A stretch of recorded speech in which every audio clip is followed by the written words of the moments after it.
Everybody, good morning. I think we could go ahead and get started with a quick round of introductions. If folks can see their name, pronouns, and something they're looking forward to this summer. That'd be good. So everyone, Hoyt, he, him, his. Also go by Joel, he, him, his. Executive Director of the Oregon Just Transition Alliance, and Chair of the EJTF. I am really looking forward to getting in the water. It's getting a little hotter. Session's almost over. It's almost time to play. And hopefully I love to float the McKenzie River here, not here near Eugene. So I'm very excited for that. And I'll pass it to Bob. Bob Collin, he, him, his. I'm really looking forward to going to Pelton Lake this weekend. It has for years had a sign saying no discrimination. I don't know if that's good or bad, but maybe it's forward. And it's on the borderline of Simstussis Lake, which is named after a local warrior from Warm Springs. So I'll be swimming in international waters. So you're all welcome to join me if you'd like. I pass it on to Quinn. Good morning. My name is Quinn Reed. My pronouns are she, her. I am looking forward to our first family camping trip of the season at Cape Lookout next weekend with my little one. So he's old enough now at 2.5 to be really excited about the prospect of sleeping in a tent. So that's always a lot of fun. I'll pass it on to Jim. Thanks, Quinn. Jim Kreider, he, his, she, whiz. Looking forward to the summer. I'm looking forward to a non-fire season. But I don't know how lucky I'm going to be. But let me tell you, folks out here where we are, everybody's on edge already. So that's my hopes, a non-fire season. And I'll pass it on to Valentine. Good morning, everyone. Valentin Sanchez with the Oregon Law Center, pronouns he, him, él. And the one thing I'm really. Hey, Valentine, we're having a hard time hearing you. There we go. Y'all can hear me? Is it better? Okay, let's try. Yeah, hello, good morning. My name is Valentin Sanchez with the Oregon Law Center, and pronouns he, him, él. The one thing I'm really looking forward to this summer, I think the last time we did camping was probably about 10 years ago. And one of our colleagues has made a reservation for group camping. So I'm really looking forward to that later during the summer. And I'll pass it over to Amira.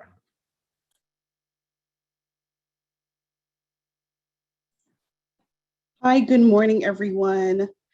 My name is Amira Streeter, Natural Resource Policy Advisor to the Governor, pronouns she, her, hers, and I'm most looking forward to getting into the water and to the end of session. And I'll pass it on to Courtney. Hi, I'm Courtney with the Governor's Office, she, her, hers. And I am really looking forward to, there's this hike I've been really wanting to do, Iron Mountain over by Sweet Home. And I went a little too early this year, like a couple weeks ago, like last month, and there was still snow at the top. And so I'm really looking forward to the sunshine coming and going and hiking Iron Mountain. Thanks so much, Courtney. And if folks, attendees, if y'all want to put your responses to the question in the chat, we'd love to see it. So you just put your stuff in the chat, and that would be great. Okay, let's go over the agenda real quick. We have some updates from the governor's office relating to the budget, legislature, the activity of the Racial Justice Council. Got a little break, and then of course agency reports, public comment, and then we'll have a chance for task force members to give some closing and final thoughts. So let's jump right into it. We're running right on time, so I'll kick it off to Amir for some updates from the governor's office. Great, thank you, Joelle. So there is a lot cooking right now. As some of you may know, we are right at the tail end of legislative session. We have about a week left before everything gets wrapped up, including budget items and other priorities that are EJ related. So around budget, most of the natural resource agencies have gone through their budget and have been approved. Some items that you might be interested in are about the DEI officers and positions that are being added to some agencies' budgets. Some agencies, like I think DEQ's budget is up today, or I'm sorry, ODFW, Department of Forestry's budget is up today. The DEQ and Parks and Recreation got their diversity position added to their budget. Department of Agriculture and ODFW did not. And that is something that we may be seeking in the Christmas tree bill or the omnibus budget bill towards the end of session or towards the end of next week. Then a lot has been happening around outdoor recreation and making sure that that is uplifted so that all Oregonians and visitors can benefit from Oregon's beautiful nature just in time for the summer. So we have the House Bill 2171, which was the outdoor recreation omnibus bill that would solidify and bolster up the Office of Outdoor Recreation. That is being heard today, maybe in the next hour or so. And we're really hopeful that that will be solidified and passed to bolster that office, as well as contribute to the Oregon Conservation and Recreation Fund, which is under Department of Fish and Wildlife. We were not successful in getting the grant program for outdoor recreation programs to enhance BIPOC participation. So that is something that will need to be worked on in the future, potentially next year.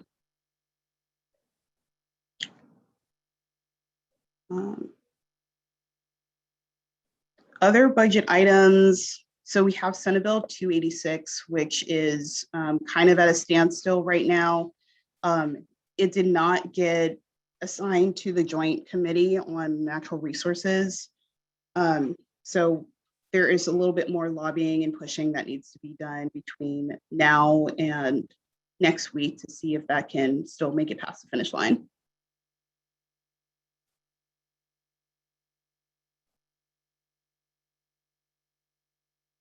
Some other good things to note that were being pushed forward by the Governor's Racial Justice Council Environmental Equity Committee include a request for Department of Forestry to incorporate Indigenous and tribal knowledge into fire response.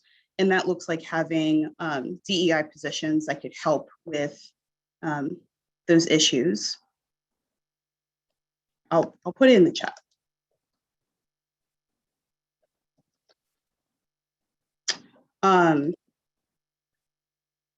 DLCD also was successful in getting a package related to climate adaptation and mitigation.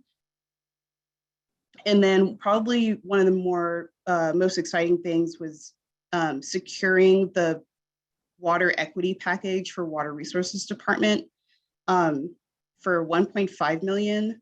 That would establish a place-based community-centered program to address water needs for underserved communities, namely, BIPOC communities and tribal and Indigenous communities. Any questions about budget?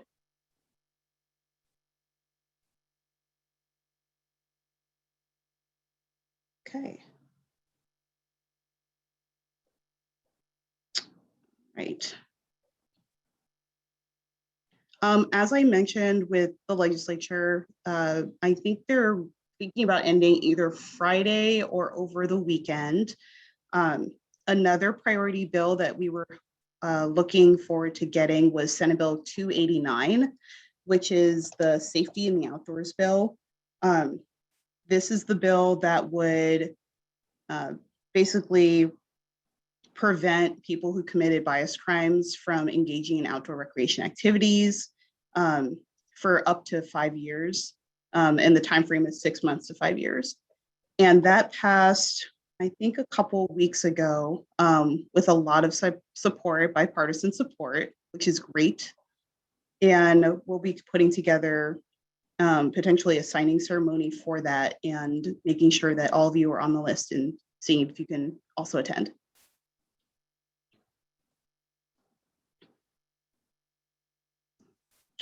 One more quick update, and I probably didn't need the full hour, so we can probably save it for discussion or even more agency reports. So with the Racial Justice Council, just a quick update about that. Numerous committees have gone through their visioning process and sessions to create a 20-year vision about what type of Oregon we want to see going forward that is more equitable and just. The Environmental Equity Committee had theirs on June 2nd, and the results of that are being finalized. And hopefully there is some good synergy between the EJTF and the EEC that can help build up and support those long-term vision goals. I have not gotten permission to share those results quite yet. Otherwise I would, but I will definitely, keep you all in the loop as well. And maybe there's an opportunity to cross-sect with the committee. I know Quinn is already on it, but maybe there's a way to cross those two groups together to learn from each other and see how we can be partners.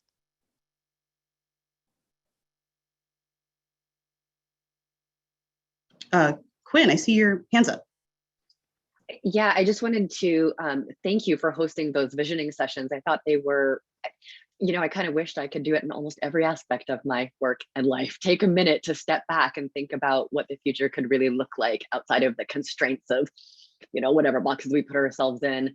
But I would love it if, when the results are available, maybe we could have a presentation just to kind of walk through what those results look like, how they came to be, just for the EJTF. I think that could be really interesting. And then maybe that could lead to a conversation about how we better intersect. But it was a lot of fun. So being able to share it with this group would be great.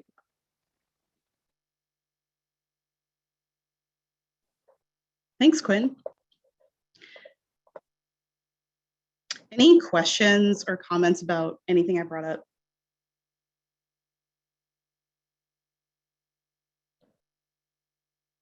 Can you tell us more about those ceremonies? I know in the past, Amira, the governor's office has, scheduled signings at the governor's office, and in some cases, the governor has attended outside events, to sign really momentous bills.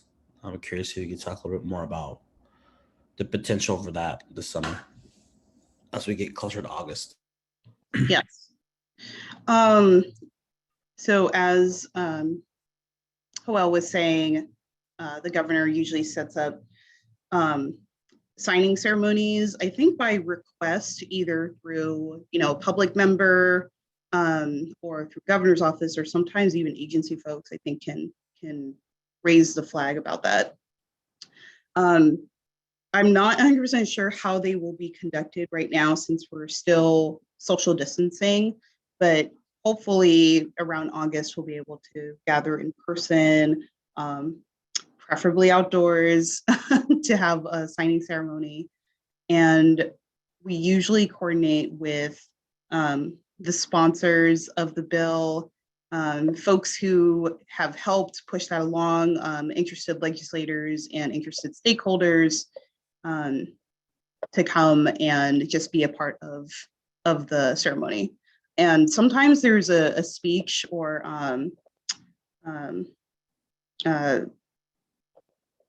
like statements made before the signing. And we're still trying to figure out like how and when we'll be having those signings, but that's usually how it goes.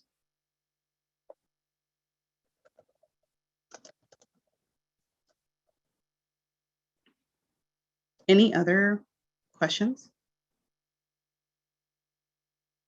Or comments or thoughts? Bob Collin, the prior two governors gave free pens at signings with their names on it. I still have the one when they signed our legislation. So I hope she gives free pens with their names out. I'm just saying.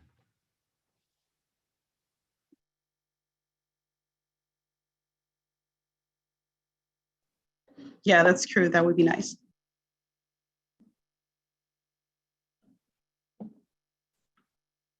Okay. I am not seeing a hand or anyone going off mute.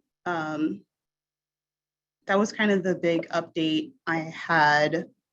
I'm sorry I don't have an update about 286 at this point. I thought I would have one that was more positive and a little bit more exciting and something to celebrate, but we're still pushing for that bill to get scheduled. Oh, Quinn. I was just curious, and this may be, again, something you still need to collect information about, but are you hearing any opposition to the bill? I mean, do you feel like it's opposition or lack of, or more of a passive lack of support or not enough advocacy that's making it stuck? I think it's the second one. That being said, I was given assurances that it would get assigned, so I'm not sure where the hesitation is, or if it's just like scheduling issues. But yeah, I'm not hearing any outright opposition to the bill. Where is it right now, Amira? Could you remind us? Yeah, so right now it is, it got submitted to Ways and Means. Okay. And that was, yeah. So for Ways and Means, they have to send it to a subcommittee first to be discussed, and then I think it's sent back to them. And it hasn't been assigned to subcommittee yet. Mm-hmm. And today was the last day that Natural Resources Subcommittee was meeting. So the next option to try to get it discussed would be through the Capital Construction Committee. It has a lot of stuff. That one's a doozy. Yes. Yeah. Okay. That's good to know. Thank you. Mm-hmm.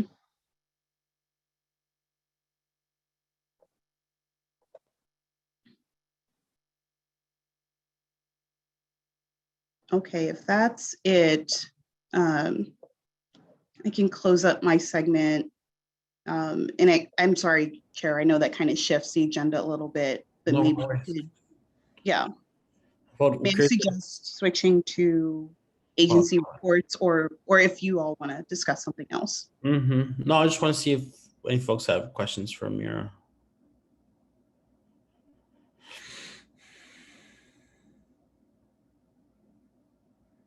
Mira, I'm curious, do you have an idea of when session will close this year? I keep hearing, I know Tiny dies the 27th, but I keep hearing that folks want to be done a little earlier.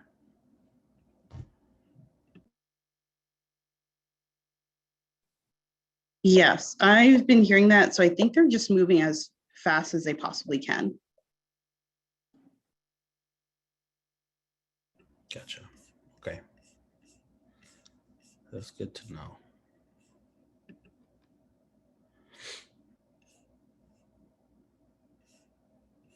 Any other questions? Great.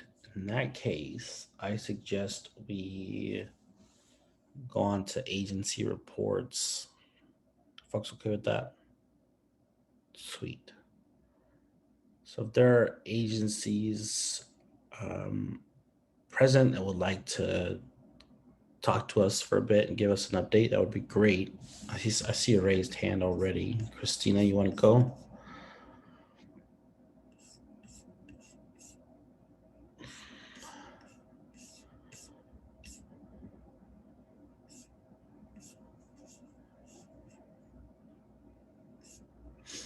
Just wait for them to get put on its panel list. Great.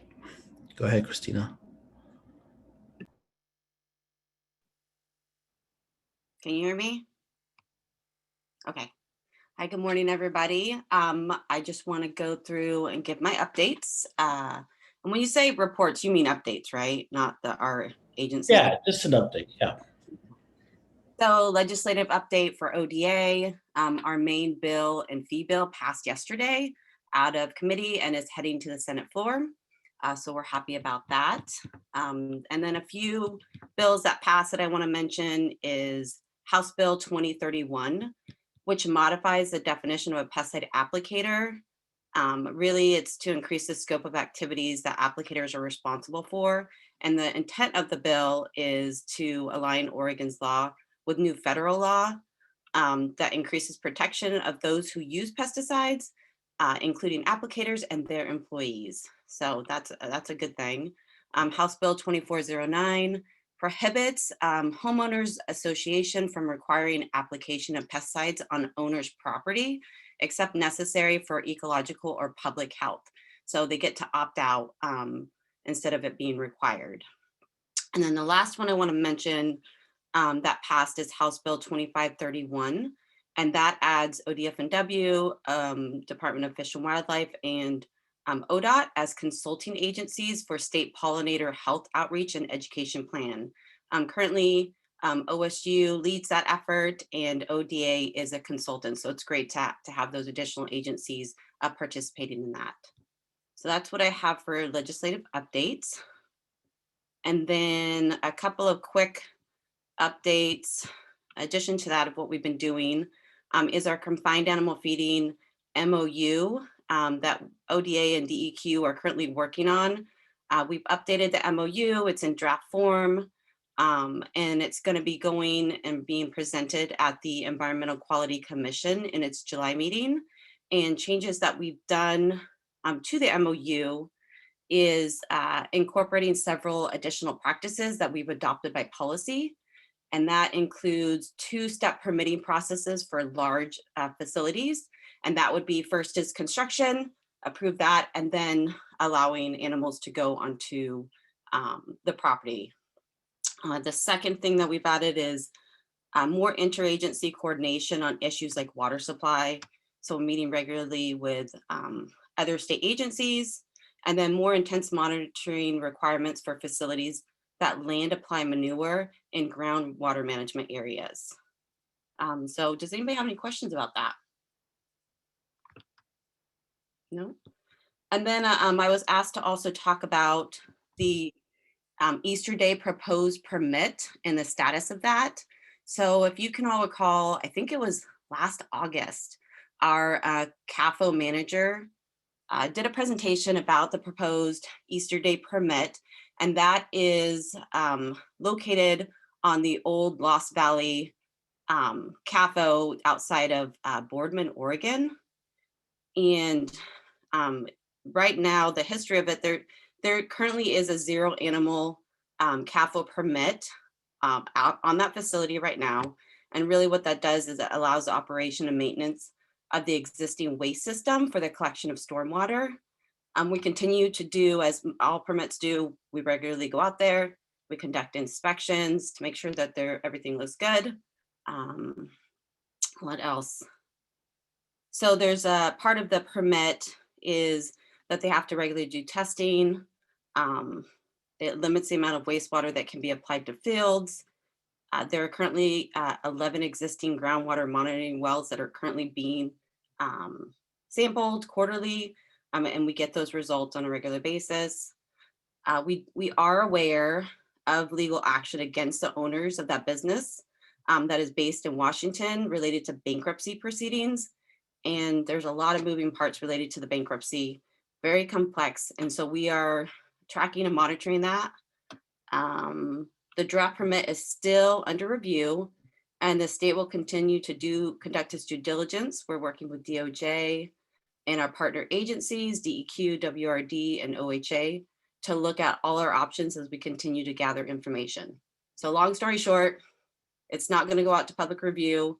We're still following the bankruptcy proceedings, and that's where we're at right now. Any questions?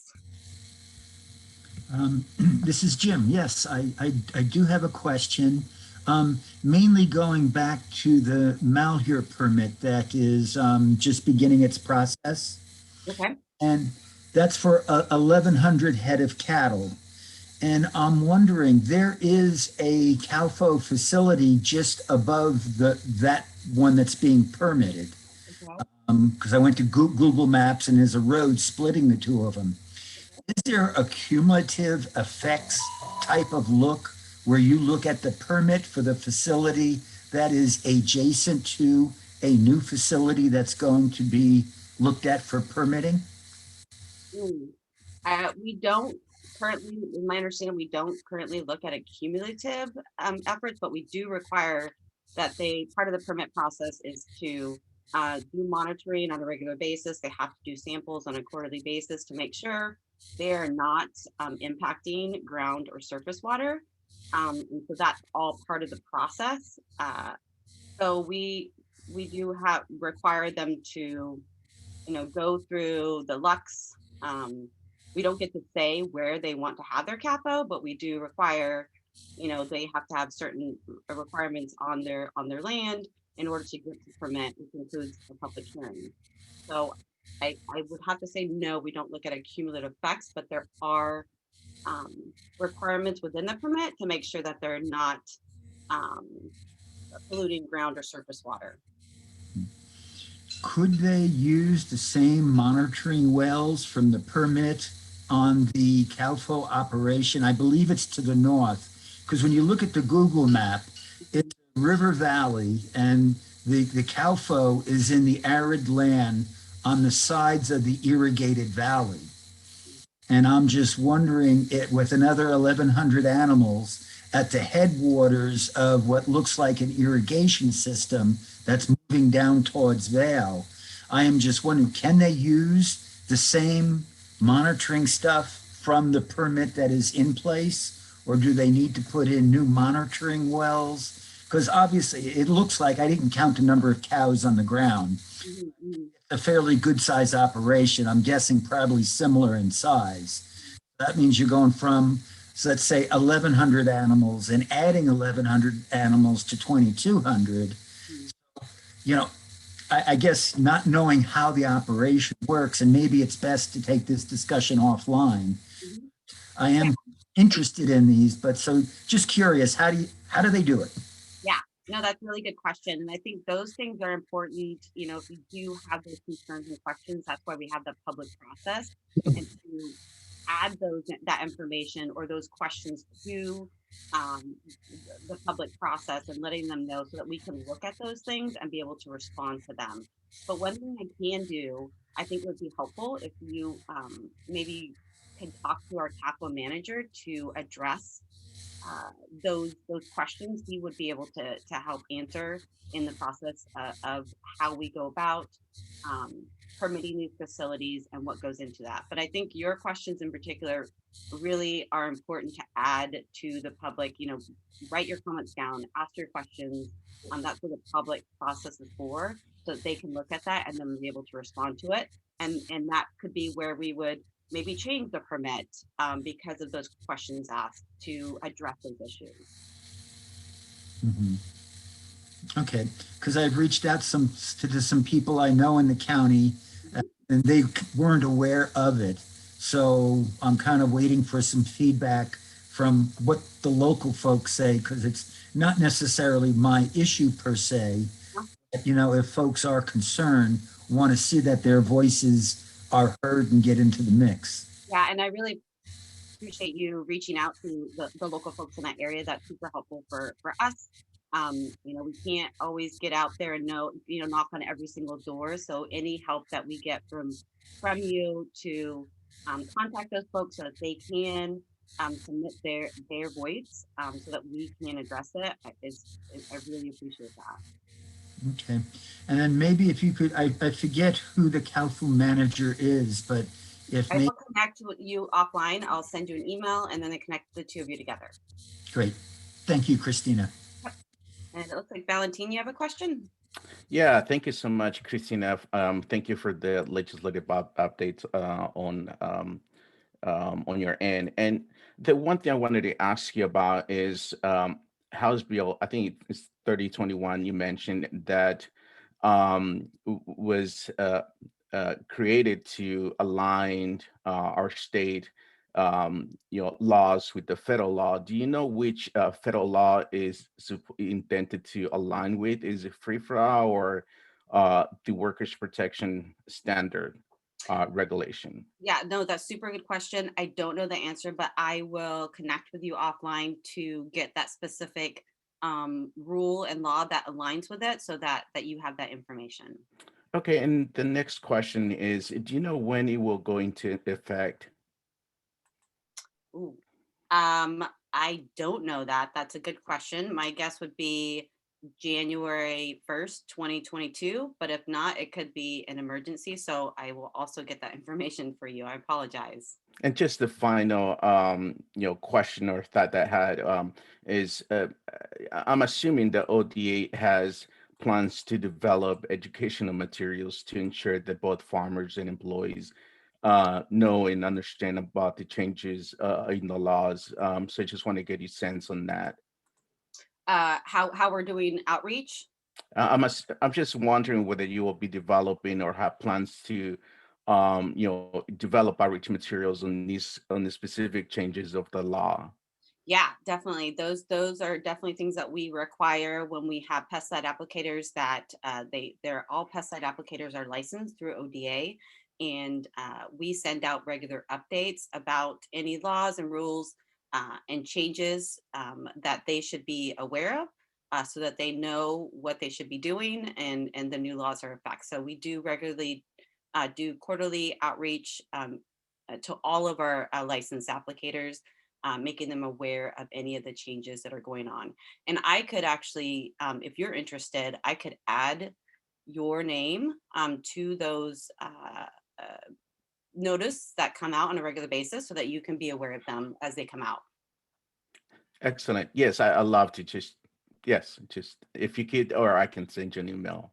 That would be perfect. Yeah, I Thank would love that. And then I'll be able to get those other that other information that you requested.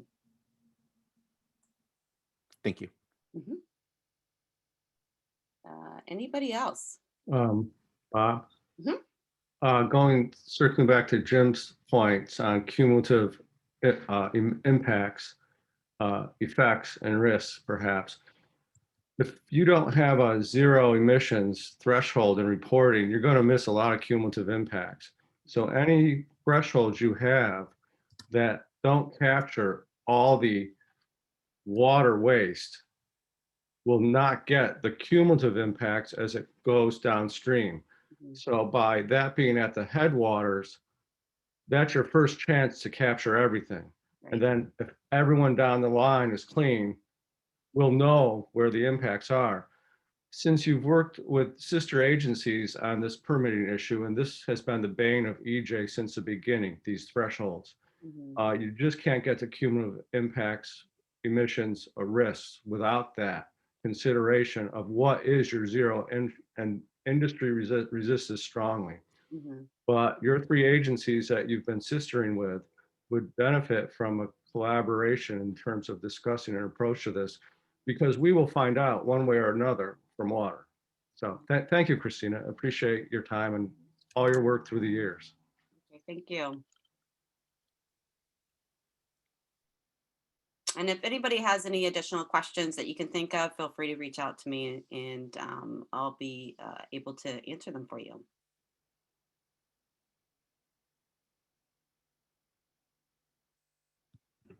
Thanks, Christina. Renee.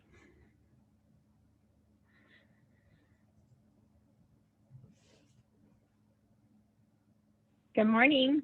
Morning. Joel, did you call my name? I called Renee's Oh, name. sorry. No worries. I was in between. I was in purgatory.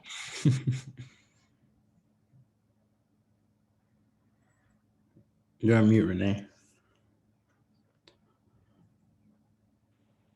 Can you hear me? Yeah. Okay. Thank you so much for allowing us to share what Oregon OSHA has been doing. It's actually been really busy for us. Typically, we don't have a whole lot going in the legislative session, and that is not the case this year. An awful lot has fallen off and is no longer pressing, but a couple really big things, bills were passed that were not initiated by us, but we certainly recognize the importance of that. One was Senate Bill 483, and it created a presumption for workers of retaliation if they had retaliation or were fired or anything along those lines within 60 days of reporting something. So in previous places, it was the employee's responsibility to ensure that they proved their case. In this bill, which has been signed by the governor, actually requires the employer to prove that they did not retaliate on the effective action within 60 days of the event. So that's actually a significant change. And then there's another one, House Bill 2420. It extends the timeline for filing a bully complaint, whistleblower complaint, from 90 days to 1 year. And that's also another scenario where employees, it takes a lot of courage to file a complaint. And so giving additional time to really ponder whether or not that's something they want to pursue is certainly a healthy respect to the ability to make sure you're doing what's right for you and your family. So both of those have been signed by the governor. There was also a bill on construction vehicles that had a lot to do with us in the beginning, and now it really, it doesn't have much to do with us, where if you rent a construction vehicle, that there needs to be some sort of assessment of its safety and available for the renter or leaser. So that's important and useful for trying to determine whether what you're putting in your workforce is something suitable for your employees. And then there was also one where surgical smoke has been sort of an issue that's risen for the nurses and doctors and people who are in operatory suites.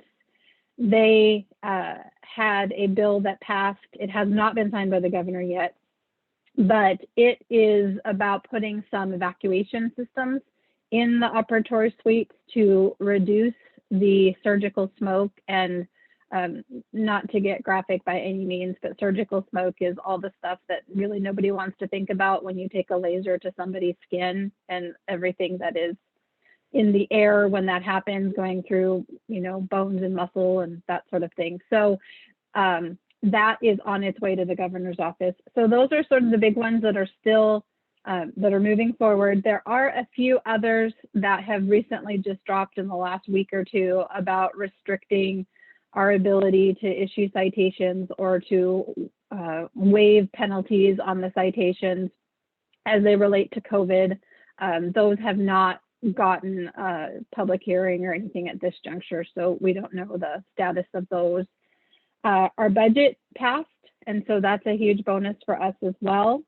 And then on the rulemaking front, I'm sure you've heard that our rule was passed in May for COVID-19 on all workplaces. And then shortly thereafter, we did it for labor housing. Both of those are still in play. When the governor made the announcement about the 70%, we anticipate reaching that point in the next week or two, and then we will be removing the provisions for facial coverings as well as distancing in the COVID rule. So that takes, we're just trying to get everything put together for us to reach that 70%, and then we will start that process for removing it. The CDC changes was also a really big deal for us in the last 3 weeks, where when they said vaccinated individuals don't need to wear masks or distancing, That was a little problematic since we had just passed our rule shortly before that. And so there is an enforcement memo that says we are not going to be enforcing those provisions when somebody is fully vaccinated. Where there continues to be a lot of discussion is the employer still has to verify in some fashion. They can't just make the assumption that if you walk through a grocery store that you are vaccinated. And that has caused quite a bit of discussion around that because of a lot of misunderstanding relating to HIPAA. That is not a HIPAA violation. HIPAA is directly related to healthcare and the healthcare worker disclosing information. The position that we're taking is if somebody walks in the grocery store knowing that you're supposed to wear a mask or be unvaccinated, or excuse me, vaccinated, you could not wear a mask, the person at the grocery store has the right to say, since you're not wearing a mask, that clearly means that you're not vaccinated or that you're vaccinated. Can you show me some kind of evidence of that? And that isn't necessarily the card, but it could be a photo, those types of things. We are suggesting that nobody actually take documentation of the vaccination records, but simply if you had to document it, it's a yes, no situation versus all the details of the vaccination. This is coming up a lot in like gyms where you have repeat customers. So once they have some sort of identification that they have checked that, they don't have to check it every time. So I know that I said a whole lot of stuff. I imagine there's some questions.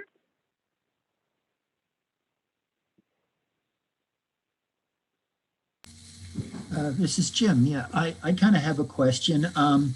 How is OSHA dealing with the number of complaints that they've gotten from people calling in about folks not wearing masks? Because I know out here, there's certain stores that still have, you need to have a mask on to enter. There are others that it's anything goes.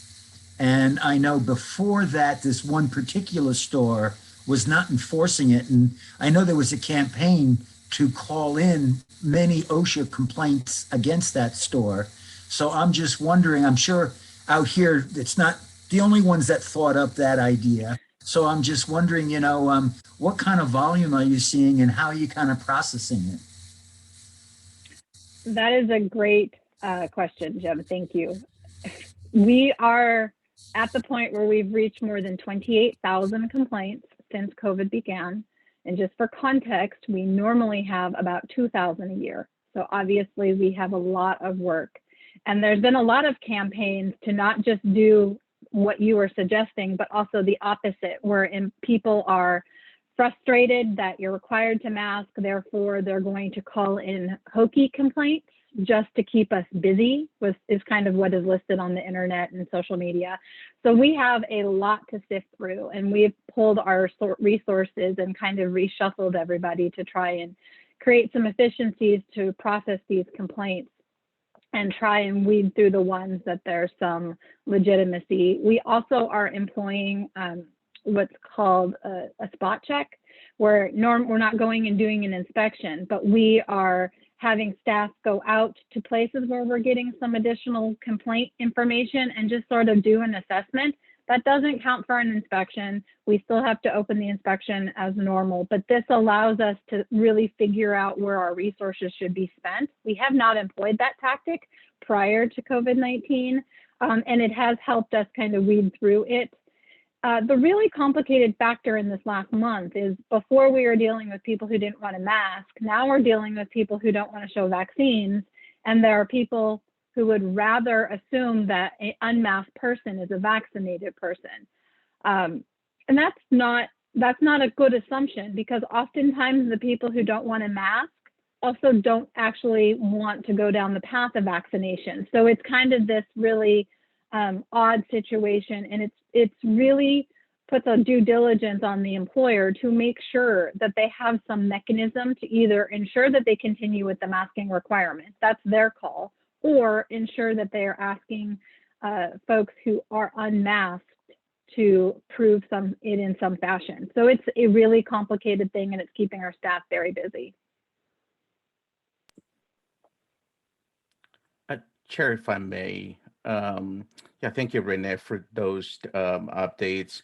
I just want to, quickly mention that we feel that Oregon OSHA hasn't done enough on-site inspections. And we understand the lack of adequate, investigators that could go out there and do the inspection. My question is was this issue addressed in the budgeting discussion? Are there plans of adding additional bilingual positions to be able to conduct more inspections on time? That's a great question, Valentine. And the discussion relating to the budget really did not come up on any granular level. There was not a whole lot of discussion in the hearings that I saw. We did not propose in our budget to increase any staffing levels. And you're right, we certainly did not do the number of inspections that we wanted to. There was a number of complications. Part of that is availability of staff. Part of it is also not wanting to bring possibly infected folks into any kind of work site. So we were also being cognizant of that situation, which is why we went to a different tactic with. We started last summer.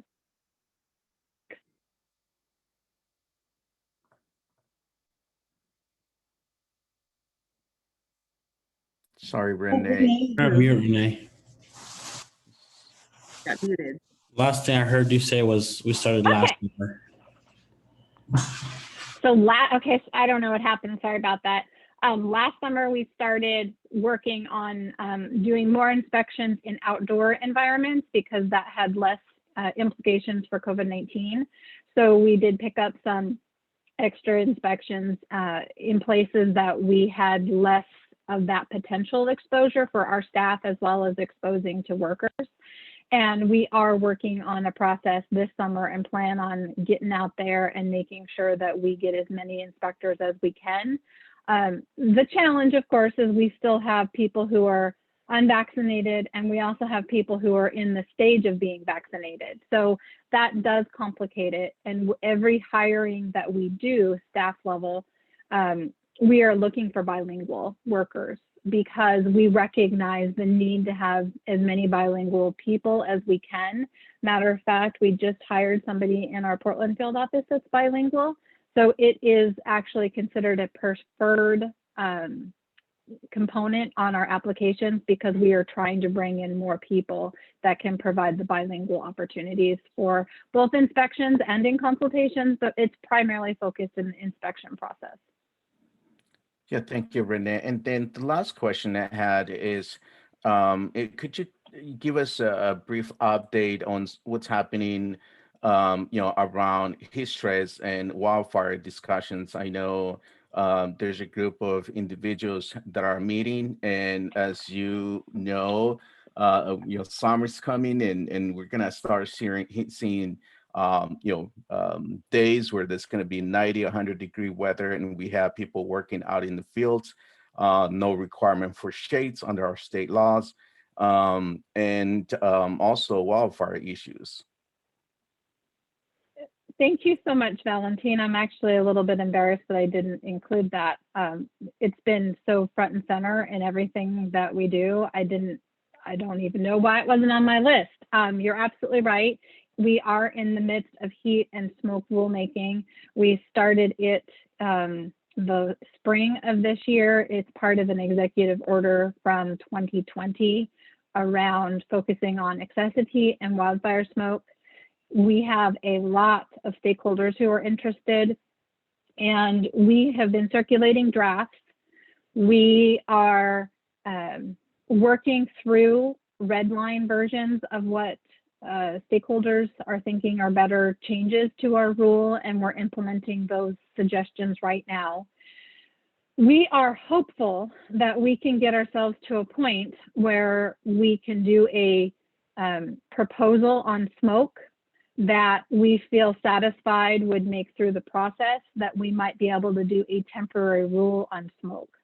Heat is a little bit more complicated because there's a lot of factors that play a part in it, as well as the implications of what the smoke rule requires. increases the body burden potentially on heat related issues. So we're trying to work through these simultaneously. It does look like smoke might pull ahead because we need to know what was required in smoke to be able to be fully aware of the implications for it on the heat side. We are also really trying to take in and evaluate what is happening in both California and Washington. California has a heat and smoke rule, and Washington has a heat rule, and they are just put out this week, last week, a draft on their smoke rule.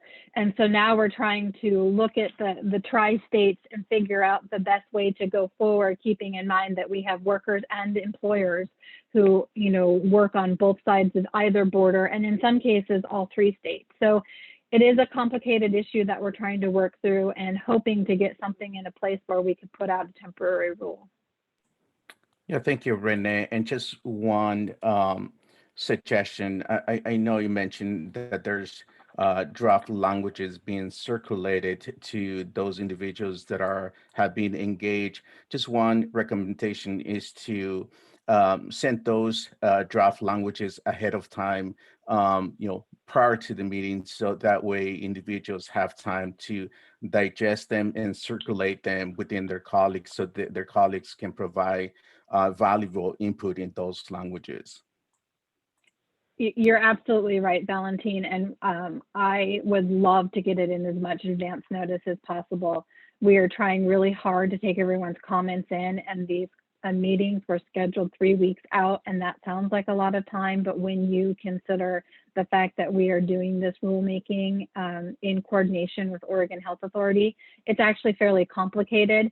We are hoping to be able to streamline that a little bit more, because we are getting to the point of actually changing language instead of talking about really large scoping ideas. So I think we're moving in that direction. We actually were supposed to have a meeting scheduled today that we canceled because we received so much comment on the red line, and it takes time to go through that and be thoughtful.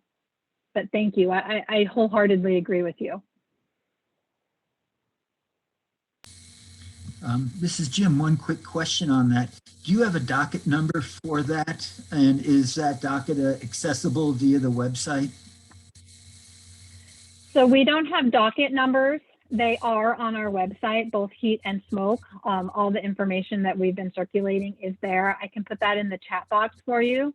And we don't create a rule number. These are both brand new rules. So we don't have a rule number yet, because we don't know where it's fitting until we really know kind of the big scope of everything.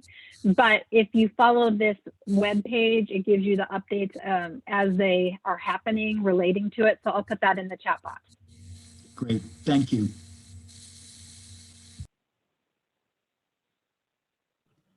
Renee, I'm really glad to hear that y'all are really prioritizing folks who are bilingual. I'm curious, have y'all had any increase in capacity, either from any of the federal dollars into OSHA's budget? Like, what's your enforcement? What's your staffing look like? Are you anticipating an increase? Have you experienced an increase? I'm just curious. We have not experienced an increase. I think 3 long sessions ago, we had an increase that we requested, and we were given part of what we requested. It's a little bit complicated when it comes to the federal dollars that are coming in. We can't just necessarily hire folks to do the work that doesn't have the experience in the background to kind of help work through it. We can certainly bring people on to help process complaints, but it's actually a fairly complicated system. Nationally, this is an issue. The way that our budget works for federal dollars outside of CARES Act and ARPA funds and things like that, we get money from them and we have to match it. So for every dollar that we spend in federal OSHA's budget, we have to come up with it as a state. So when we're always kind of in this balance, federal OSHA doesn't actually assume cost of living increases or anything like that. They just figure that the state will handle it. but then that gets us a little off balance. And so we are often having to work through this process to try and rebalance that system. It's not balancing our budget as much as bringing us back up to the same place with cost of living, and ensure that our what we are allowed to spend matches what federal OSHA is expecting us to spend. So our system is not an easy system to manage. What I can say with the federal dollars that we've been able to really benefit from our litigation costs, which, as you can imagine, we've got a lot of employers who want to litigate their inspections and their citations. So our Department of Justice litigation costs are significantly increased. So that is some federal dollars that are able to kind of offset that. And we can, you know, if you offset one thing, you can start working through the rest of the system to try and balance that. But it is not as simple as just the fact that they say there's a pot of money. We need to have allocation for the pot of money, and it has to be spent to the appropriate allocated way. That's good to know. A lot of strings. Okay. Thanks, Renee. Appreciate it. Thank you. Yeah. Let's go to Evan from DLCD. Hey, thanks. Is Sadie still in the meeting? It looks like she ducked out. It Or is- no, No, she's here.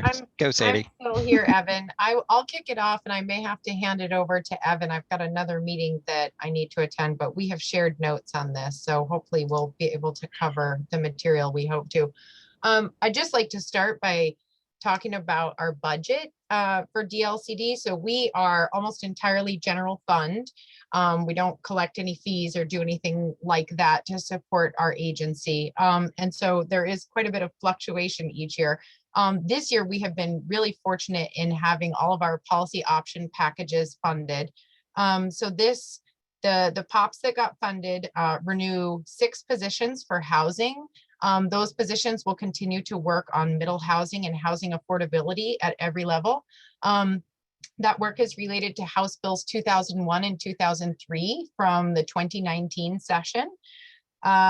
As Amira mentioned, we did get funding for the climate adaptation framework position, which does climate adaptation and mitigation. It's a cross-agency effort that DLCD is leading. And that includes money for a statewide vulnerability assessment.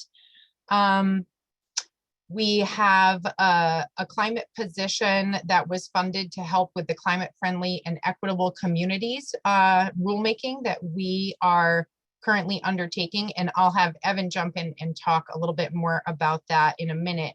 He's been working very closely with that group and really just supporting some equity work that is new at DLCD, and we're really proud of. We did get $768,000 for cities and counties to update land use and transportation plans to meet climate goals.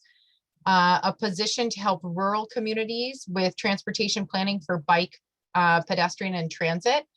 And we were able, this bill has already passed in session, and we were able to invest the money directly into local governments to help local governments that were impacted by the Labor Day wildfires in 2020 with processing permits for rebuilding and reconstruction of businesses and homes to get people back into those communities.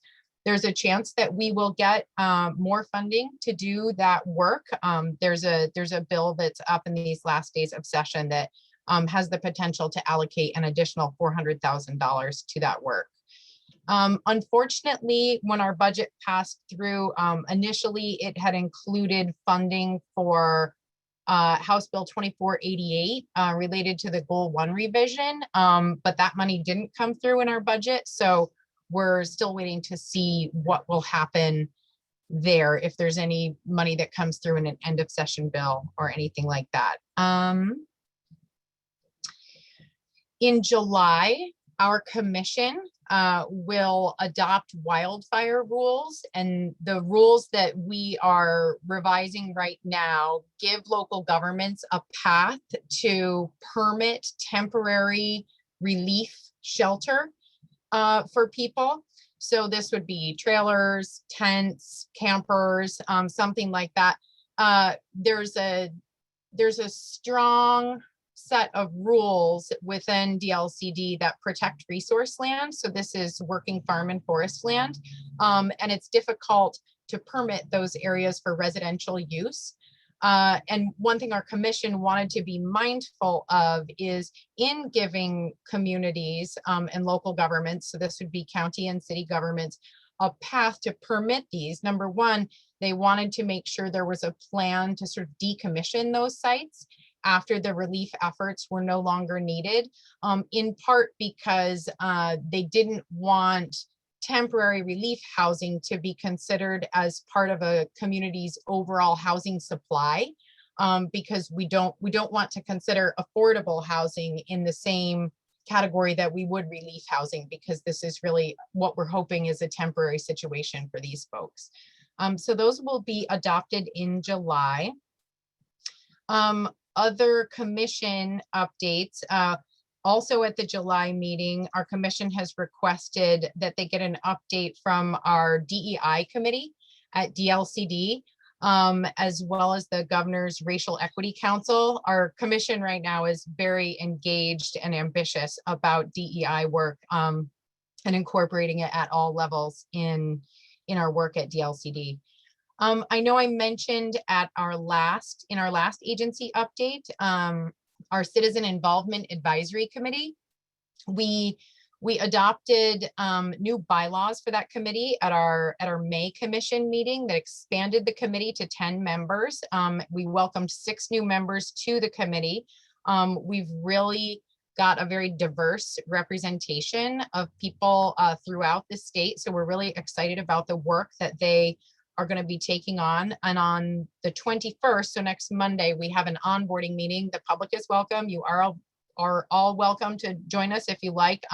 We're just going to lay the groundwork for what the committee does, how they function within the agency, and kind of what their charge is, and sort of lay out the work plan for the year ahead.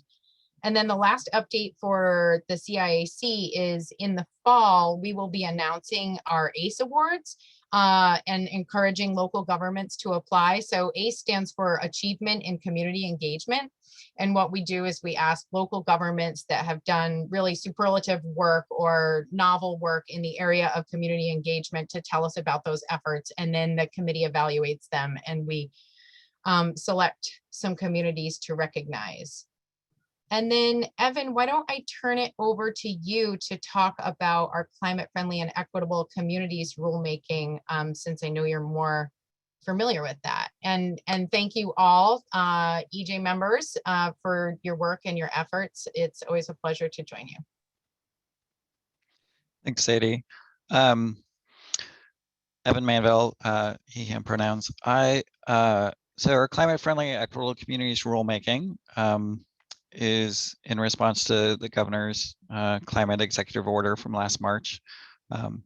And I'm not sure exactly what the UGA task force has heard about it thus far, but yeah, some equity highlights on that. First, it's a very different sort of committee, rulemaking advisory committee. We did a lot of very intentional work to make it reflect the demographics of Oregon overall.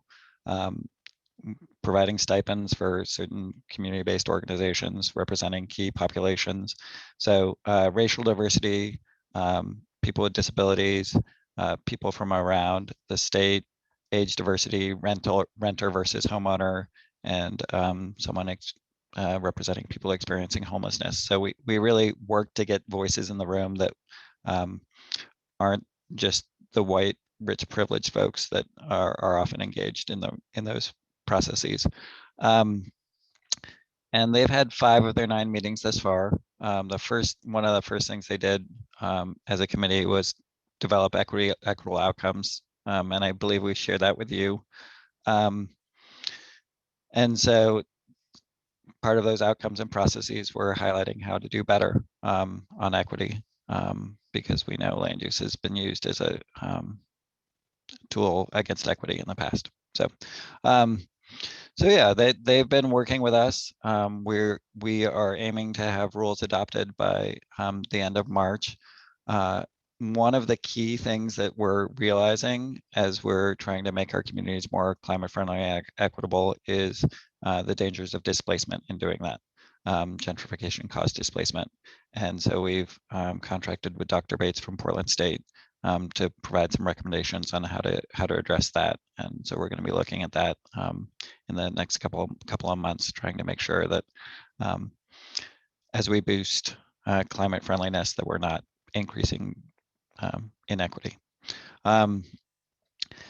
Last couple of, I guess the last thing I would say about DEI efforts and that effort is one of the things we did with community conversations is we held a series of community conversations, and one of the things we asked when people registered for those is to give us some demographics when they registered, and then we share that with people during those community conversations, saying the people in this Zoom room are not reflective of Oregon overall. They're,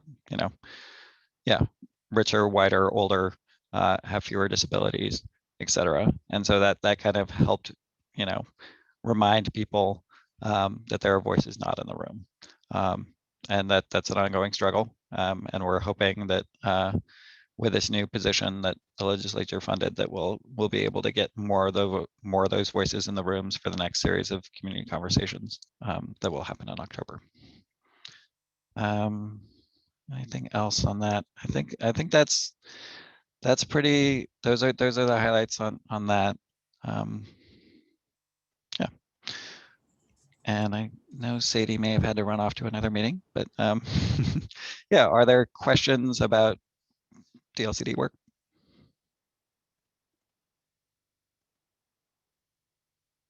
My only question is, I'm really excited about that research on providing recommendations for anti-displacement stuff.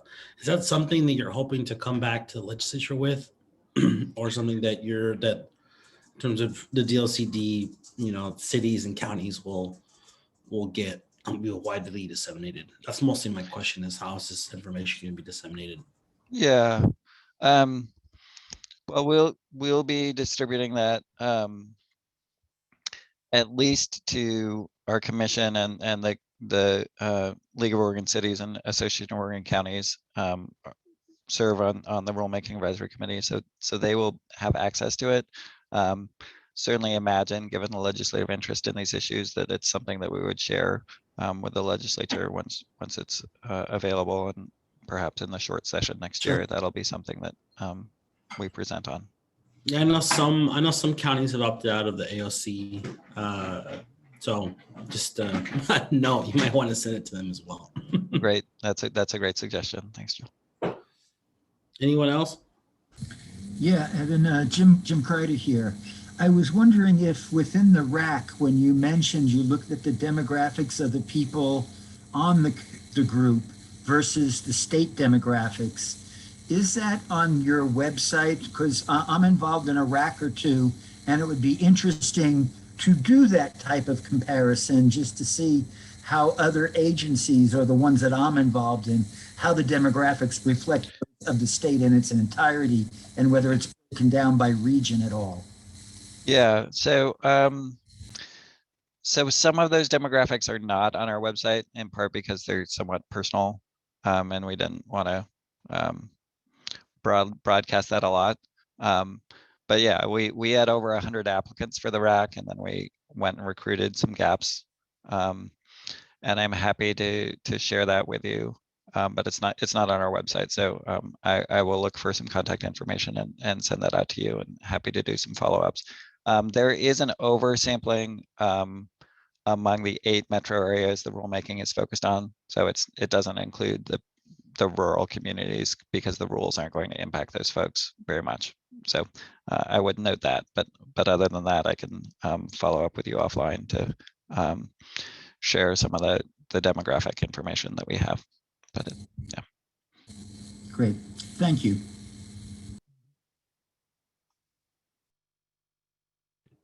Anyone else? I did see a question in the chat. Evan, are you looking at displacement due to climate change as well, and immigration trends or refugee mobility trends? I would say we're aware of those, but I don't know that we're doing much in the rulemaking based on that. It's, yeah, I guess that's the short answer is it's written into the equitable outcome statement, but it's not, I don't know what specifically in the rules will be impacted on based on those. Some of the equitable outcome statement is more informing our overall work going forward. We realize that some of it will impact the rulemaking and some of it's just a document to inform our agency's work overall. Thank you. Perfect. Well, thank you so much, Evan. Appreciate your updates.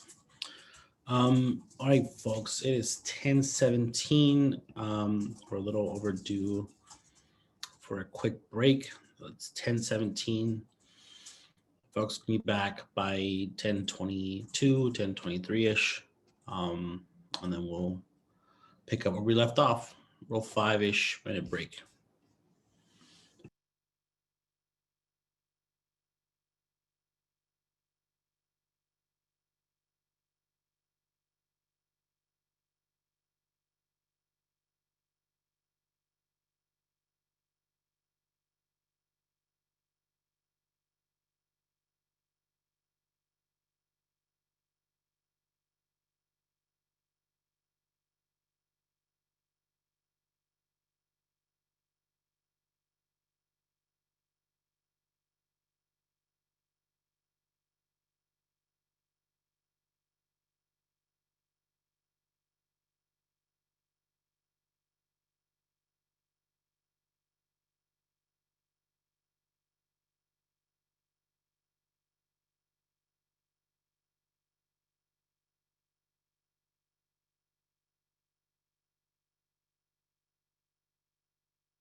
All right, folks, let's go ahead and get started.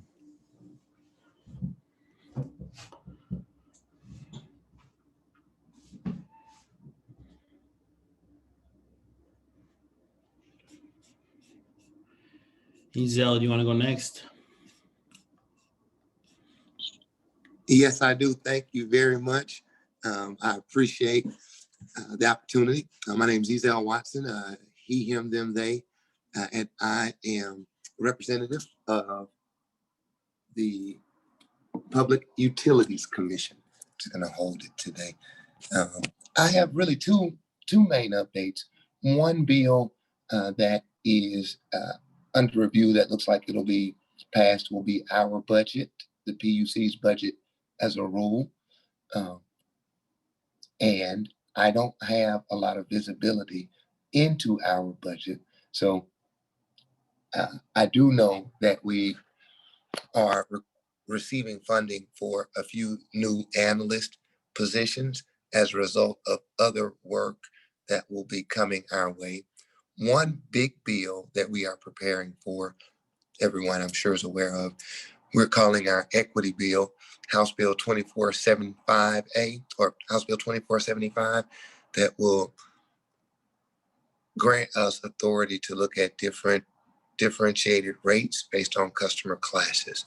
We believe that that will be really helpful. Also, as a result of the UM 2114, which was our COVID impacts bill, we imposed a moratorium on disconnects, which will be lifted here very soon. And we are now engaged in a project to examine and make a recommendation. I've been tasked to lead and facilitate this project to examine alternatives to disconnects and how to deal with arrearages, which essentially customers that are not able to, that can't afford to pay such high bills. We are looking at alternatives and we'll be making a recommendation for alternatives to disconnections. We will be engaging multiple stakeholders from groups such as Verdi, all of our community action partners, Citizens Utility Board. We'll have quite a few people, Energy Trust of Oregon. And so we are also hopeful to weave in weatherization and energy efficiency to our study and recommendation. And of course, we will, and this is an environmental justice concern in my opinion, because having access to reliable and safe electricity is important. And some customers, ratepayers, can't afford that. I don't want to take up a lot of space. We also have another bill that we've been tracking, or other bills that we've been tracking, that House Bill 2021, the Clean Energy Bill, House Bill 3221, Renewable Options Program. There's a PGE Omnibus Bill, Senate Bill 784. There's a bill in DEQ, and with us here at the PUC is study of fugitive methane emissions. There's a task force being convened, Senate Bill 542 on vehicle charging stations. And then we also have a couple of other bills that we're watching, the House Bill 2739, which will add $10 million to collected funding for investor-owned utilities to use for low-income energy assistance and crisis assistance. There are quite a few other bills. We're, of course, watching wildfire bills. And as we prepare for wildfire season, we are taking all steps that we're able to make sure all of our communities are prepared, something that the commissioners are very cognizant of. This concludes my update. I want to make sure I leave plenty of space. And if there are any questions, I welcome those now as well.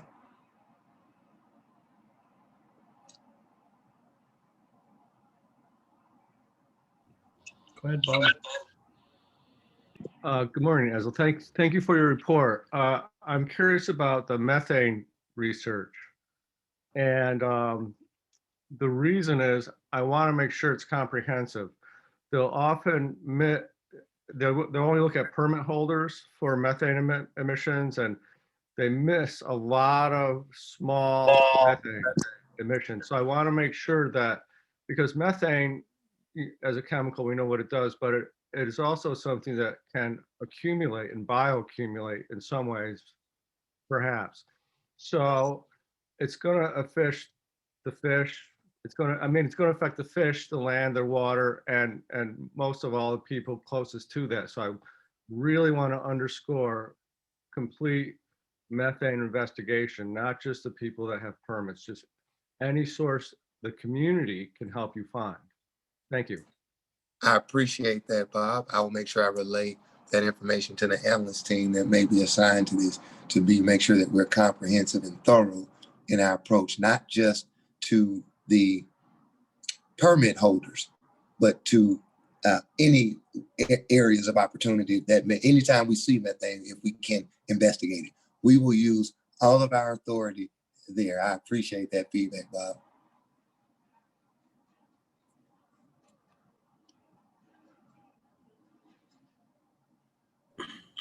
Sweet. Thanks, Giselle. Yeah, the only thing I have is I know 2042 is also on the docket right now, the Healthy Homes Bill. So I'd be curious as if and when that bill passes, which I think it will, the Healthy Homes Bill, be curious to see how that impacts the implementation of 2475, but please keep us up to date. So 2021, fingers crossed it does pass for 100% clean. But yeah, no, this is a really exciting time. I'm really excited that the PUC will now have the bandwidth to make sure that, you know, folks don't get their power shut off. So appreciate your update.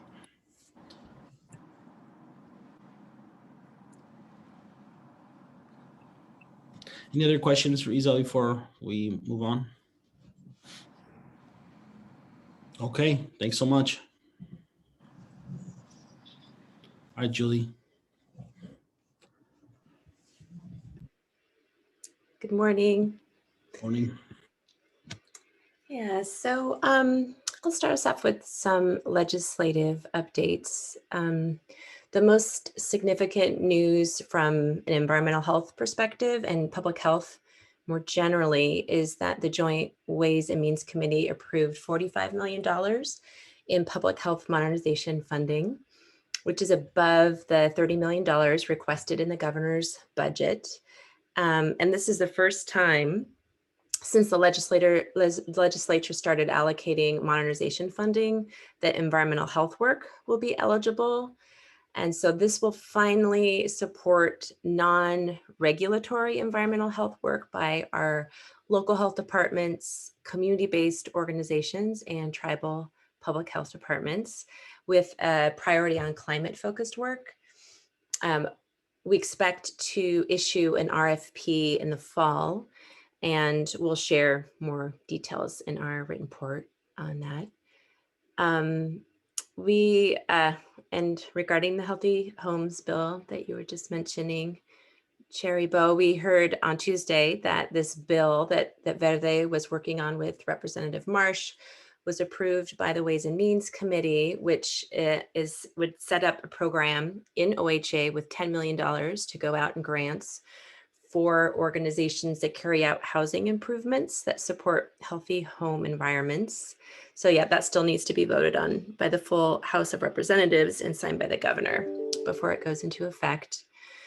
HB 2077 was an OHA bill that governor signed into law a few weeks ago, which gives us the authority to require cleanup of residences and child centers where property owners have caused lead paint contamination by failing to follow lead safe renovation and repair practices.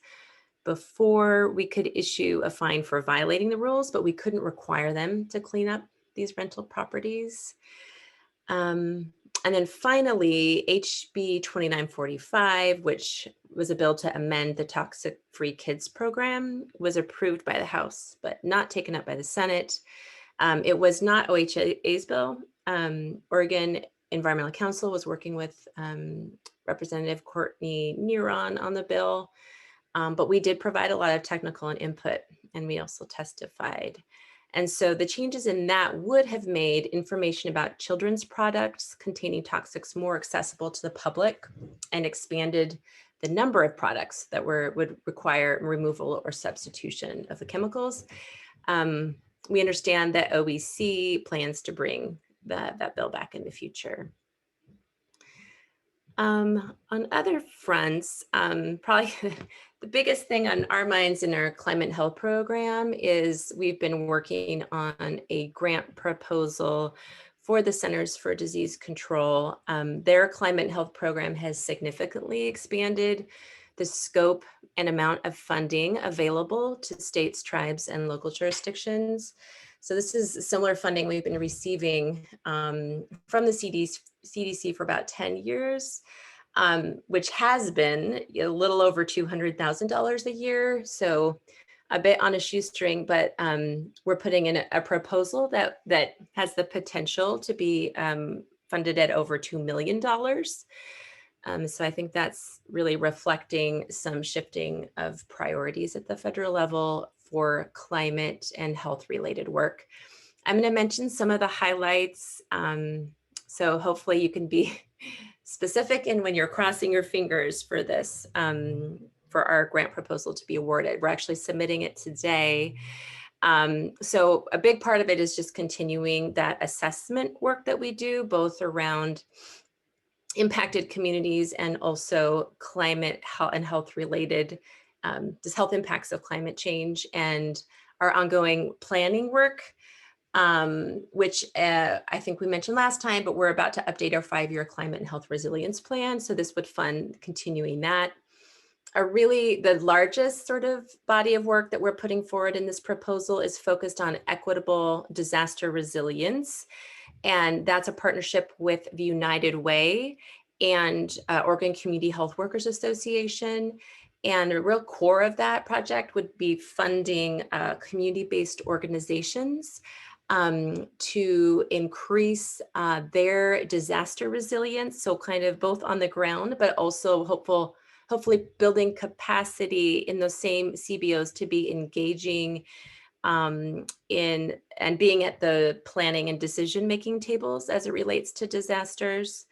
And the other two, one other thing I'll mention is around, there's a large pot of money in here that's focused on sort of the intersection of climate mitigation and health. So that's sort of like public health, being able to have more capacity at the state and local level to be bringing public health into those decisions about climate mitigation, work that we've been trying to do, but just haven't to some degree, but just really haven't had the capacity to do so. So like I said, it's highly competitive. So hoping, we would ask just for some fingers crossed for us there. That funding would start in September.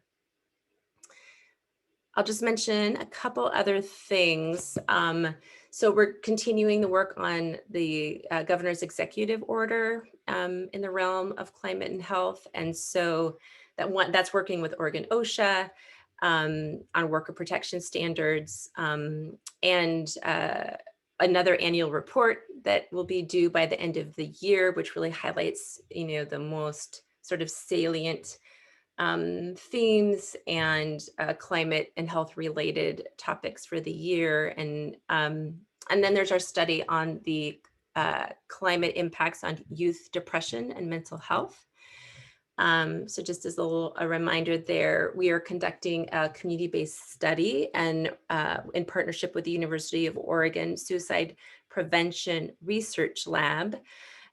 So we're about ready to start doing some focus groups with a number, in partnership with a number of organizations across the state. And I believe the first one is with the Klamath Indian tribes.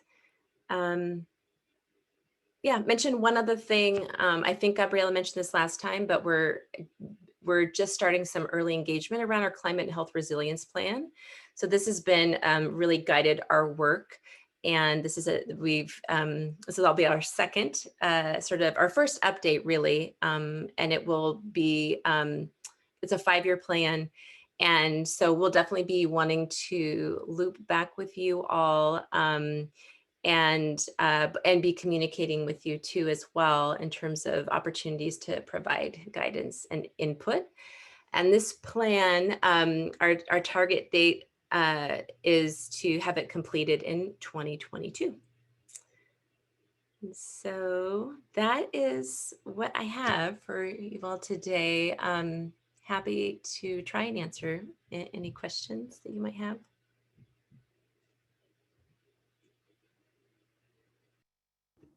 I'm curious if you could talk real quick, Julie. I know that the 2842 was anticipating $20 million, but ended up only getting 10. Do you have an idea of, or if there's possibility of the other 10 million being made up from federal funds, or how? Because I know the healthy homes, the initial expectation was 20, but we didn't quite get that. Yeah, that is a good question. And that my counterpart, Brett Sherry's our Healthy Homes program manager. So he would probably better answer your question. But, my thought is that, with all of the discussions and that have happened through that process with different partners, it's a great, I think, could be a great springboard for, actually looking for opportunities, potential federal funding, or somehow working that into existing funding sources moving forward.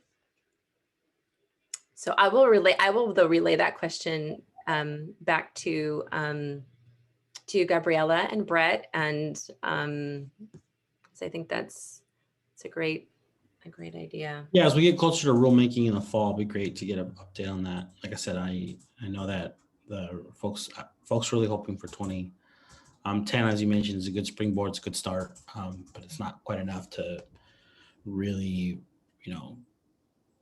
take a serious jab at improving the health conditions of people's homes, especially given the fact that over half of them were built before the 70s and are in dire need of some really essential home upgrades. But yeah, thank you. Go ahead, Bob. Thank you, Julie. It's always nice to see you, and it's such a glowing increase in public policy support. I think that we would be benefiting community groups if you had an aggressive pre-application meeting for potential, not just the current nonprofits, but for perhaps younger groups. Most of you are younger, but groups that represent groups with different concerns through unusual media that you've shown to be adept at in terms of dealing with communities. And at the federal level, as you know, these pre-apps for community groups are very important because you get feedback on exactly what they're looking for. And it would really help with translation to have face-to-face or Zoom to Zoom, but face-to-face meetings, so that, as you know how this outreach goes, but we haven't really done well on potential or developing or grooming community groups. So I just wanted to suggest that, and thank you for all the hard work you've done. Thank you, Bob.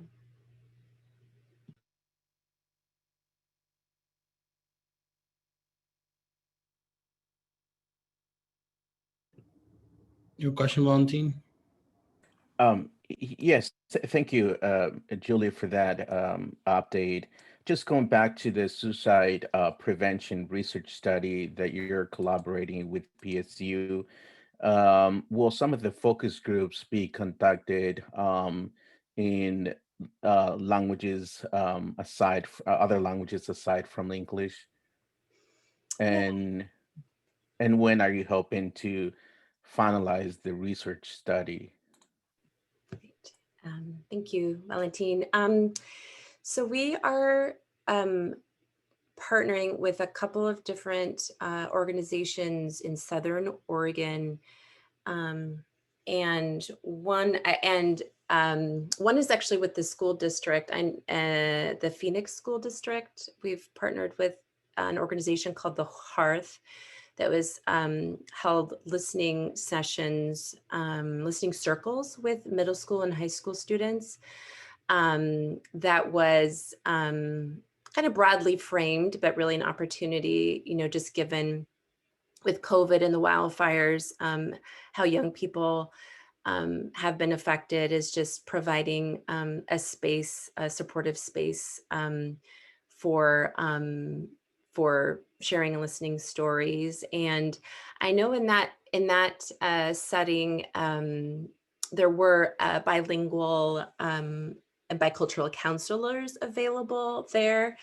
And so I'm not sure what, I don't know if in the end there was, I think those were probably in English, just given the school, it was part of kind of a school setting. We're also partnering with Row Climate, and we're going to be working with them on holding a couple different focus groups, and we're just kind of in the early stages of talking with them, but we are prepared to provide a focus group in Spanish, and they're going to be doing some of the recruiting, and if there are a group of students, or even if there are one or two, we are going to provide either the opportunity to hear their stories and perspectives in Spanish. So that's a long answer to just to say yes, we are prepared to do that. And do you have a sense when it will be finalized? Because I'm just thinking that there are a lot of CBOs, new, older CBOs that are doing a tremendous amount of work, and many, if not all of them, are doing their own needs assessment to that would help and develop new programs. And I know the mental health is one of the issues that has been arising, in the CBOs that are serving Latinos, Latinas communities. And so I'm just trying to see how that information, could be utilized and serve other CBOs around the state. Mm-hmm. Yeah, so we need to have it completed by the end of the calendar year. And in addition to the focus groups, we're doing key informant interviews. So that might be that's one way, I think, to sort of get that input. And so I'd love to follow up, especially if you had some specific recommendations. We put out a pretty, really cast a really broad net in terms of our networks around just asking for people interested to act as advisors or make suggestions for key informants and organizations to work with. So I'd love to follow up so we could even do some, I guess, more focused outreach with that, or invitations. The other opportunity in terms of engagement to get some other perspectives is, well, one, we actually do have an informational webinar coming up on Tuesday, which is going to be just more like an intro, right? Because we're really early in the process, but just to provide an introduction to kind of what we're doing. And then in the fall, kind of once we have already, looked at all the data and have identified themes, both for how is this impacting youth, and what are some, what are some things we should be doing in the future? I think both in the climate field and also in mental and behavioral health, and everything in between. So there will be opportunities just for people more broadly who are interested in, especially providing that input on, okay, we've heard from youth, because we really do, really want to center youth in that, in really understanding the impacts, and to really open it up to hear different perspectives on, what can we do to address these impacts? Thank you. Thank you.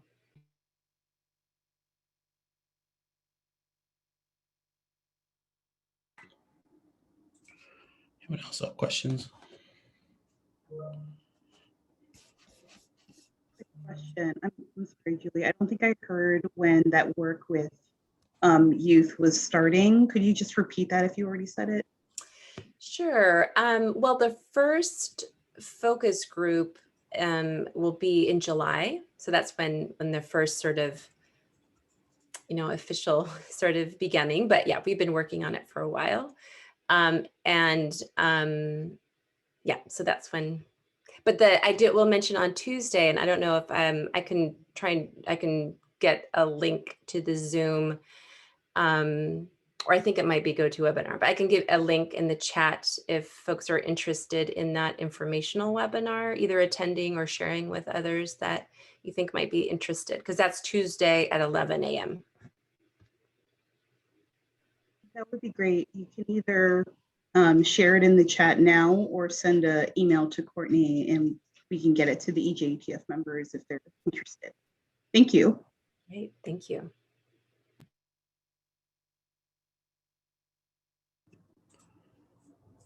Okay. Who would like to go next?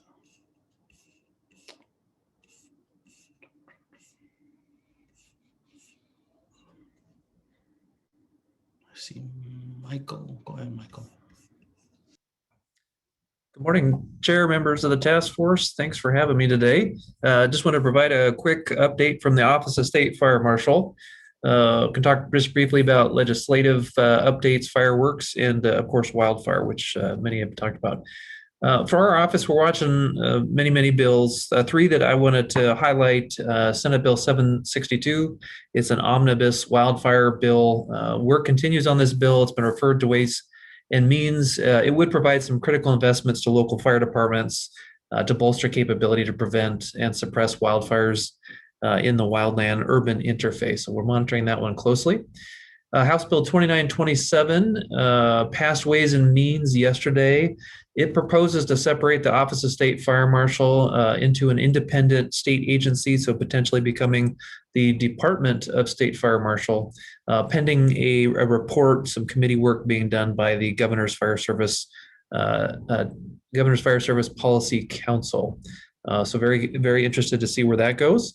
And then House Bill 5028, which is the OSFM budget bill, it passed Ways and Means yesterday. It includes typical funding that we would expect to have to operate in the next biennium, but also includes some funding for the Oregon Safety Assessment Program, which I think I have talked about at past meetings. That was a program that was moved from DCBS to the Office of State Fire Marshal in 2019, but did not include any funding.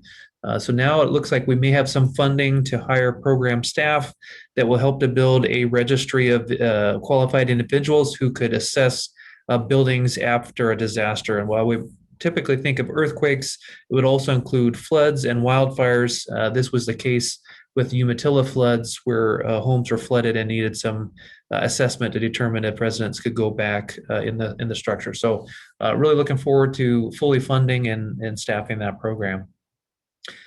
On to fireworks. Just a reminder that fireworks sales are legal in Oregon between June 23rd and July 6th. We're working on some press releases that will go out June 21st, along with some data analytics that highlight some of the ways to prevent injuries and unfortunately capture some of the injuries that have occurred with fireworks. So we want to make sure folks are celebrating, but celebrating safely. So many of you are probably starting to see some of the pop-up tents at local properties getting ready to sell fireworks. And then lastly, just preparing for wildfires, just wanted to share some new tools in our toolbox to prevent and suppress wildfires. We're really focusing on fires in that wildland urban interface. And a lot of times that means where structural firefighting districts in the rural are either coming up to against unprotected lands or ODF lands or Forest Service lands or tribal lands. So really focusing on that interface. Through some emergency funds made available by the legislature, our office was able to administer a wildland urban interface assistance grant, and we're finalizing the distribution of over $4 million to local fire departments, where they've been able to purchase much needed PPE, radios, fire hose, fire pumps, emergency vehicles, and other tools. And as many of you are aware, many of our rural fire districts that are isolated, that have small populations and limited tax bases, they struggle to purchase and modernize their equipment. So this has been a really fantastic opportunity to get them ready for this fire season. We've hired some regional mobilization coordinators, which is a fancy word for some folks that are working directly with local fire chiefs to build local and regional capacity, to develop mutual aid plans, and to firm up processes for them to request a wildland conflagration, which we saw happen about 17 times in very short order last season. We'll also be pre-positioning firefighters and apparatus for up to 72 hours in communities that forecast difficult conditions such as red flag warnings or maybe facing resource deficits. One of the examples I think of would be maybe over the Labor Day weekend, where a lot of our rural fire districts are staffed with volunteer firefighters, and those volunteers may be enjoying some much deserved time to celebrate that weekend. And if there's red flag conditions, we encourage those fire chiefs to reach out to our office, and we can pre-position resources from around the state to make sure they're in a good spot should a fire develop in their community. And then lastly, we're developing a process to use air assets with our partners at ODF to combat fires outside of ODF lands, which is really huge. That could mean communities like Staten that experienced fire last year could request some air assets to fight fire from the air before it gets to some of our lands that are protected by our Forest Service and ODF and BLM partners. So with that, that's the end of my report, and look for any questions that you may have. Any questions? This is Jim. Just a quick question. Do you have that those wildfire tools on your website? The tools that are being purchased? Right, or something about the application process, or I'm just looking for some information so I can check in with some of our rural folks to see how aware of it they may or may not be. Yes, great question. I will copy the link to that grant process and put it in the chat box for everyone to take a peek at. Great. Thank you, Michael. Absolutely.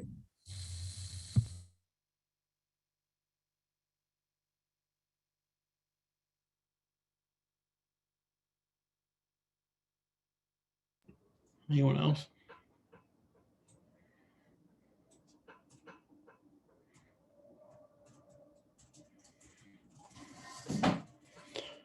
Okay, thanks so much. We'll go next, Ryan.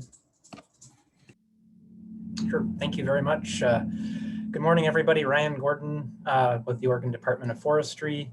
Andy White's not able to join the meeting today, so I will do my best to provide some updates.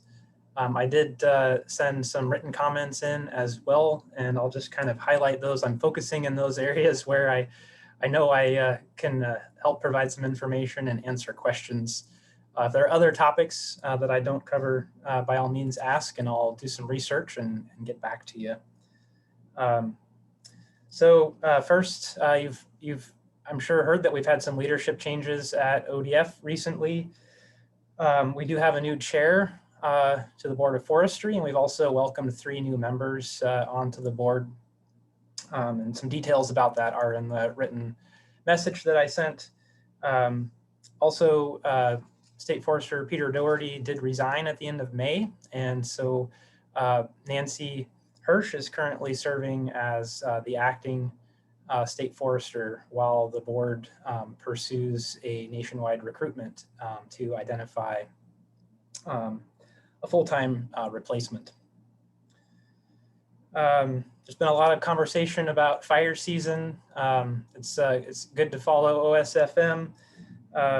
As I think everybody's aware, kind of looking ahead, we are definitely experiencing some pretty serious drought conditions statewide. Long-term forecasts also include predicted above average temperatures, below average precipitation through much of the summer, with the significant fire potential maps looking pretty challenging, particularly during July and August. We did have some rain recently, which is always a great thing. I think at my house here in Salem, I recorded almost 1.5 inches.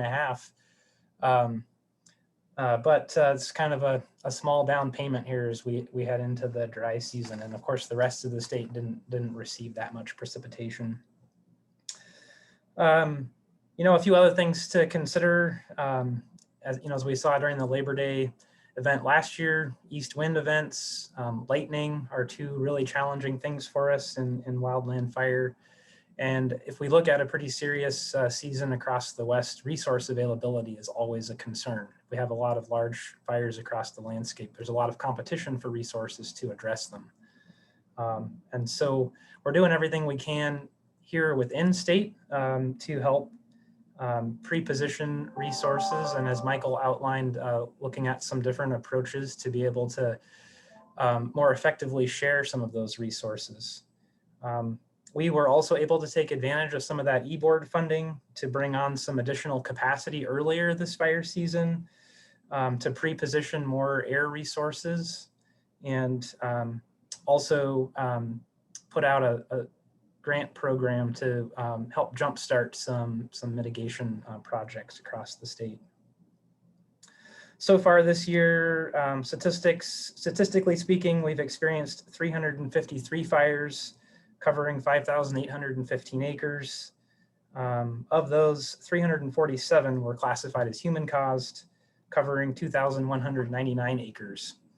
When we look at the 10-year average, that's double the number of human caused fires and 4 times as many acres as we've typically experienced by this time in the year. So looking retrospectively to post-fire recovery, recovering from the Labor Day fires, that's a place where I continue to spend a lot of my time on the non-industrial private forest landowner side. ODF also has a leadership role with the Cultural and Natural Resource Recovery Task Force. And we are tracking House Bill 3127, which has been referenced here a few times this morning, which would provide resources to a number of state agencies for post-fire recovery. Specific to ODF, there's the potential for some capacity around seedlings and seedling availability, as well as some general stabilization activities for a sort of general restoration work at scale. This on the Santiam State Forest, which was heavily impacted by the Beachy Creek fire, State Forest staff is working really hard with stakeholders, including the tribes, to develop a restoration plan and strategy that they hope to have finalized by this fall. And on the private lands side, we work primarily with federal agencies when we're looking at resources for landowners to help them with restoration work, as well as other state agencies, of course, and local implementers like watershed councils. Some of the key concerns that I have from my perspective in working with non-industrial private forest landowners include capacity, so boots on the ground to actually work one-on-one with landowners. There are a lot of federal programs in particular that are available, but it's pretty challenging for folks to be able to understand, access, and walk through those programs. And particularly on the natural resource recovery side, you know, having the technical expertise to develop plans and implement those plans is challenging. And also some of those programs require folks to front the costs, or at least a portion of the costs before they can receive reimbursement. And that is obviously prohibitive for a lot of folks. And so those are some of the key issues that are of concern to me that I've been tracking, and would hope that the legislature helps us out a little bit on the state funding side so that we might be able to develop some solutions there. And then finally, just shifting gears, I've been providing you all updates on the implementation of Senate Bill 1602, over the last year or so.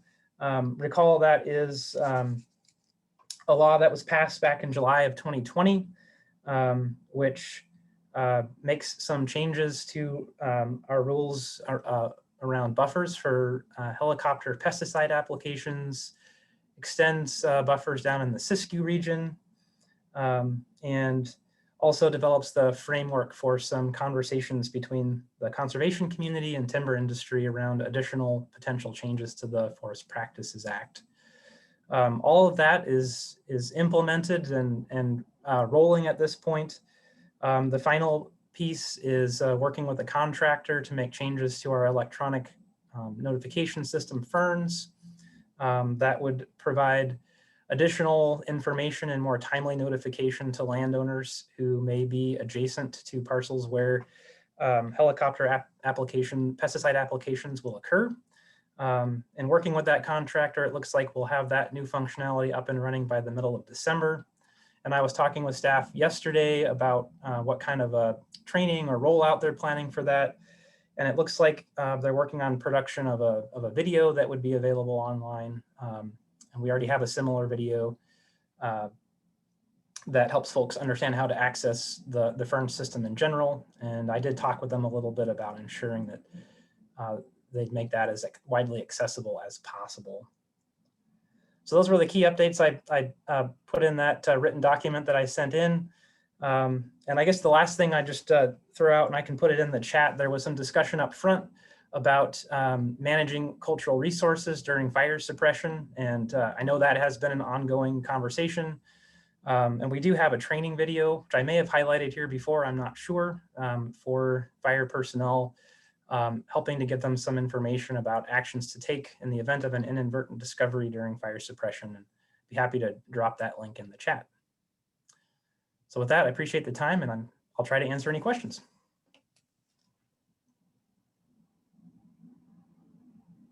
This is Bob.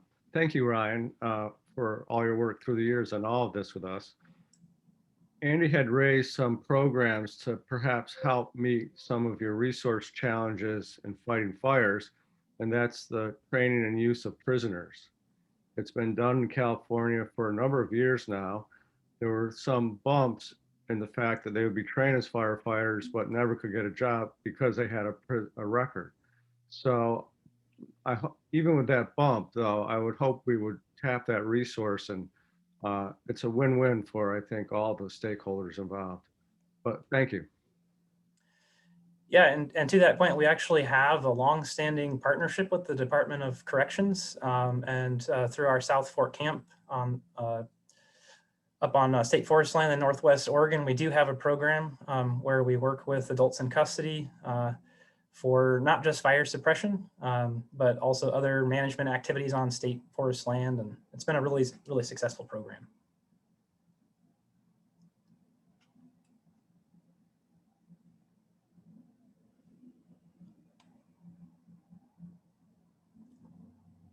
All right. Thank you. Thank you so much, Ryan. Just one quick question. I know that a bill recently passed to adjust the funding of OFRI. Could you talk a little bit more about that, and I guess how that's going to impact other operations y'all got going on? I'll do my best. I think I got to remember the number. Just 1 second. I'll look in my legislative bin here. So I think you're referring to House Bill 2357. Yeah, 2357. So that bill did recently pass the House. It still needs to make its way through the Senate. And I'm not sure how it will fare here in the final days of the session. In a nutshell, there are a few different components to that bill, but I guess, at a high level, the primary thing is that it would take about 66% of the funding that is currently allocated to OFRI, the Oregon Forest Resources Institute, and move that funding over to ODF. In there, it proposes the development. So I think about 50% of that funding would go to a sort of a Oregon Forest Practices Act program don't have a lot of details around that, but I think it would look something like an educational program around the Oregon Forest Practices Act. And then the other roughly 17%, 16.6%, or wherever it's at in there, would also come to the private forest program at ODF for development or funding of a family forest land program, which we do have here. That my title is the Family Forest Land Coordinator, though we don't have a lot of dedicated state funding for that work. So that's the bill as I understand it, and as it's been proposed. Like I said, it still needs to get through the Senate. And I know I've been talking and working closely with OFRI to understand some of the programs that they currently have and how they use their funding. I know that they support a lot of really good extension programs like the Master Woodland Managers, the Women Owning Woodlands Network, et cetera. A lot of those are supported with pass-through funds through OFRI. So I have been talking with leadership here at ODF, in the event that bill passes, about how we would be able to continue to help fund those good programs. Thanks, appreciate it. I look forward to see how if it does pass, how y'all will continue to use the additional funds. Exciting. Okay. Do you have any other folks from agencies that want to provide an update?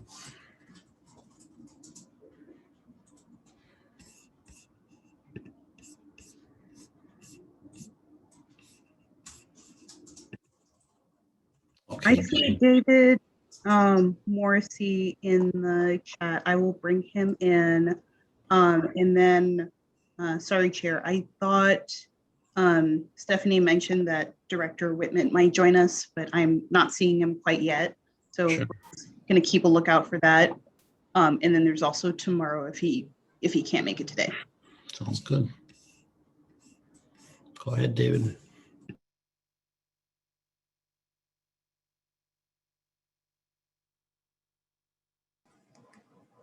There we go. Thanks for bearing with me, everyone. I got my settings set. David Morrissey, ODOT, Office of Civil Rights. Just a couple updates that I wanted to share, pretty project specific. Tonight at 4 o'clock is the recurring meeting of the Community Advisory Council for the Rose Quarter Portland area build project. And so just trying to get in the better habit of making sure that we're communicating to you all in the task force the ways we develop our environmental justice program at its core of being one of community participation in planning in projects from concept through the life cycle. And as you're probably aware, the Rose Quarter project has been one that has been in development for multiple years. And we have a dedicated project office, separate from the Office of Civil Rights, of course. But as the sort of liaison to the task force, I did want to make sure that I had that. I'll put a link to the information about the Community Advisory Council for the Rose Quarter project into the chat. The second update I wanted to offer is regarding I-205 and the improvement project in the Portland area around Stafford Road to Oregon 213. Another core component of our work in civil rights and equity is assuring that minority contractors and small emerging firms have opportunities to meaningfully engage process and in the subcontracting process by facilitating connections to contractors and ODOT officials. And in July, we will be holding what's called constructability review about the I-205 expansion. And when we say constructability, we really mean it's reviewing a construction process from concept start to finish. And that always starts in the pre-construction phases. It's a way to identify obstacles before a project is actually built in order to reduce errors and to engage those in the contracting and subcontracting communities to tap their knowledge, share the scope of the project that they'll have the opportunity to bid on, and to overall enrich the connections between ODOT and those private sector providers who do this work. So I'll additionally put a link here into the chat to that announcement. For some reason, I seem to only have it as an email attachment. So bear with me just a little bit and I'll try to actually get a URL into the website. But I wanted to share that with you today for those of you not only interested in I-205 because you may geographically live in that area, but also for those who have connections into the minority contracting space around heavy construction. We really want to make sure that we're conveying these opportunities to engage with ODOT leadership as clearly and broadly as we can. And so for you to think of your communities around you and those you know who are interested in this sector by sharing opportunities like this, we appreciate. Which leads me to number 3, and that is Equity Line. Equity Line is an ODOT Office of Civil Rights newsletter that we send out. I think it goes about 5 or 6 times a year, usually about every other month. And it includes all kinds of things meant to increase the capacity of the contractor community at large, but also specifically emerging small businesses, women-owned businesses, minority-led businesses, and others in the bidder community who wish to engage. Oregon Department of Transportation really follows robust federal guidelines around supporting disadvantaged and emerging small businesses. And so I always want to make sure that we're doing the best we can to shine a light on those efforts and spread the word of them. So Equity Line is a newsletter to which you can sign up or share the link with others, and they'll receive more directly these kinds of announcements. I think one nice enriching component of Equity Line is that it also shares training opportunities. Much of the training season around roadway and construction standards are often conducted over the winter when there's less actual work going on at street level and folks are maybe a little stuck at home and under the weather. Great time to do continuing education, training, and capacity building. And so there's just one example of another component that I think is hopefully enriching through our Equity Line newsletter. Let's see if I had anything else. I think that really those were the main items I wanted to share today. I'm afraid I was a little glitchy at the beginning of the call and there were some dropouts during Amira's presentation. If I missed the announcement of the agency written reports for 2020, 2021, and your office's expectation, Amira, please let me know at your convenience so I can begin to lead that process internal with ODOT. Because so many of our major projects have dedicated project offices, as well as, of course, our planning division and other operating units within ODOT who really have their fingers most on the project. I sort of play a coordination role to gather all of their data in order to provide you all the best annual report that we can. And so I'm really wanting to get that process moving when you're ready for it. In a meaningful way by engaging these offices across the state to make sure we're sharing the best and most accurate story that we can.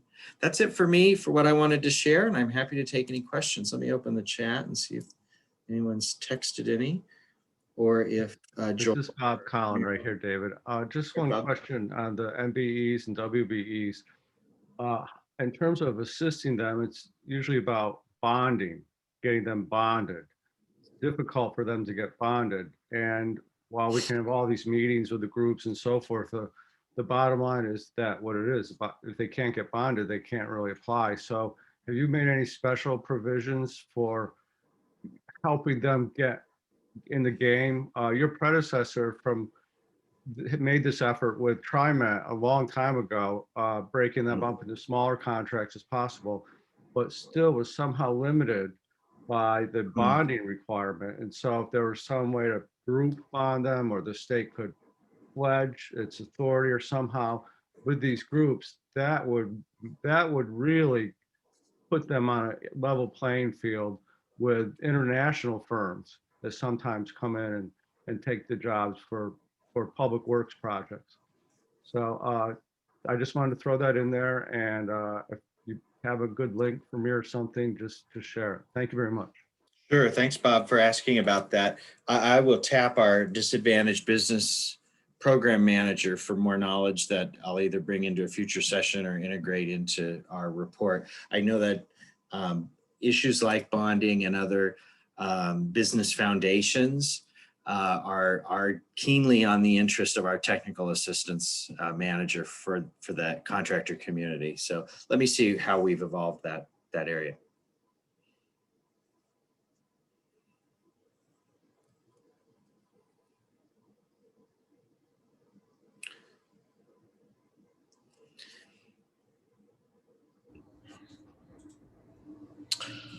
Okay. Anyone else?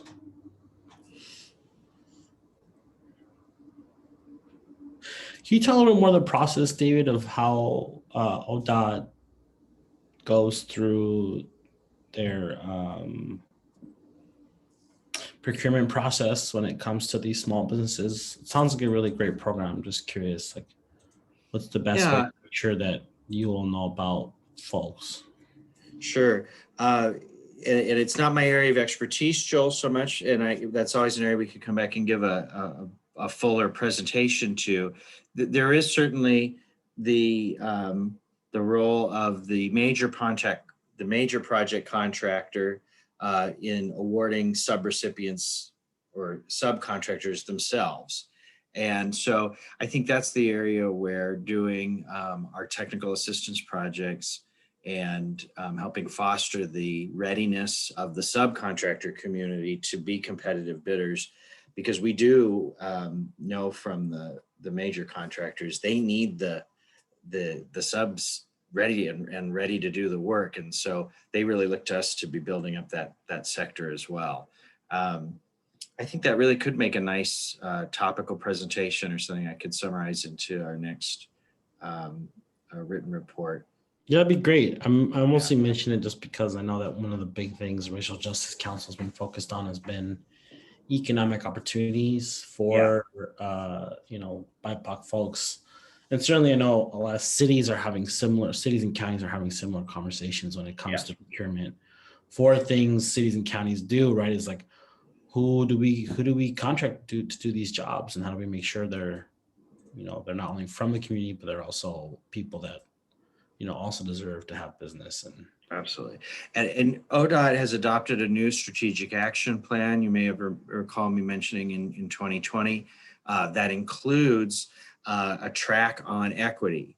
And one of the goals in the equity track is increased engagement as evidenced by contracts awarded and dollars passed to minority-led contractors and subcontractors.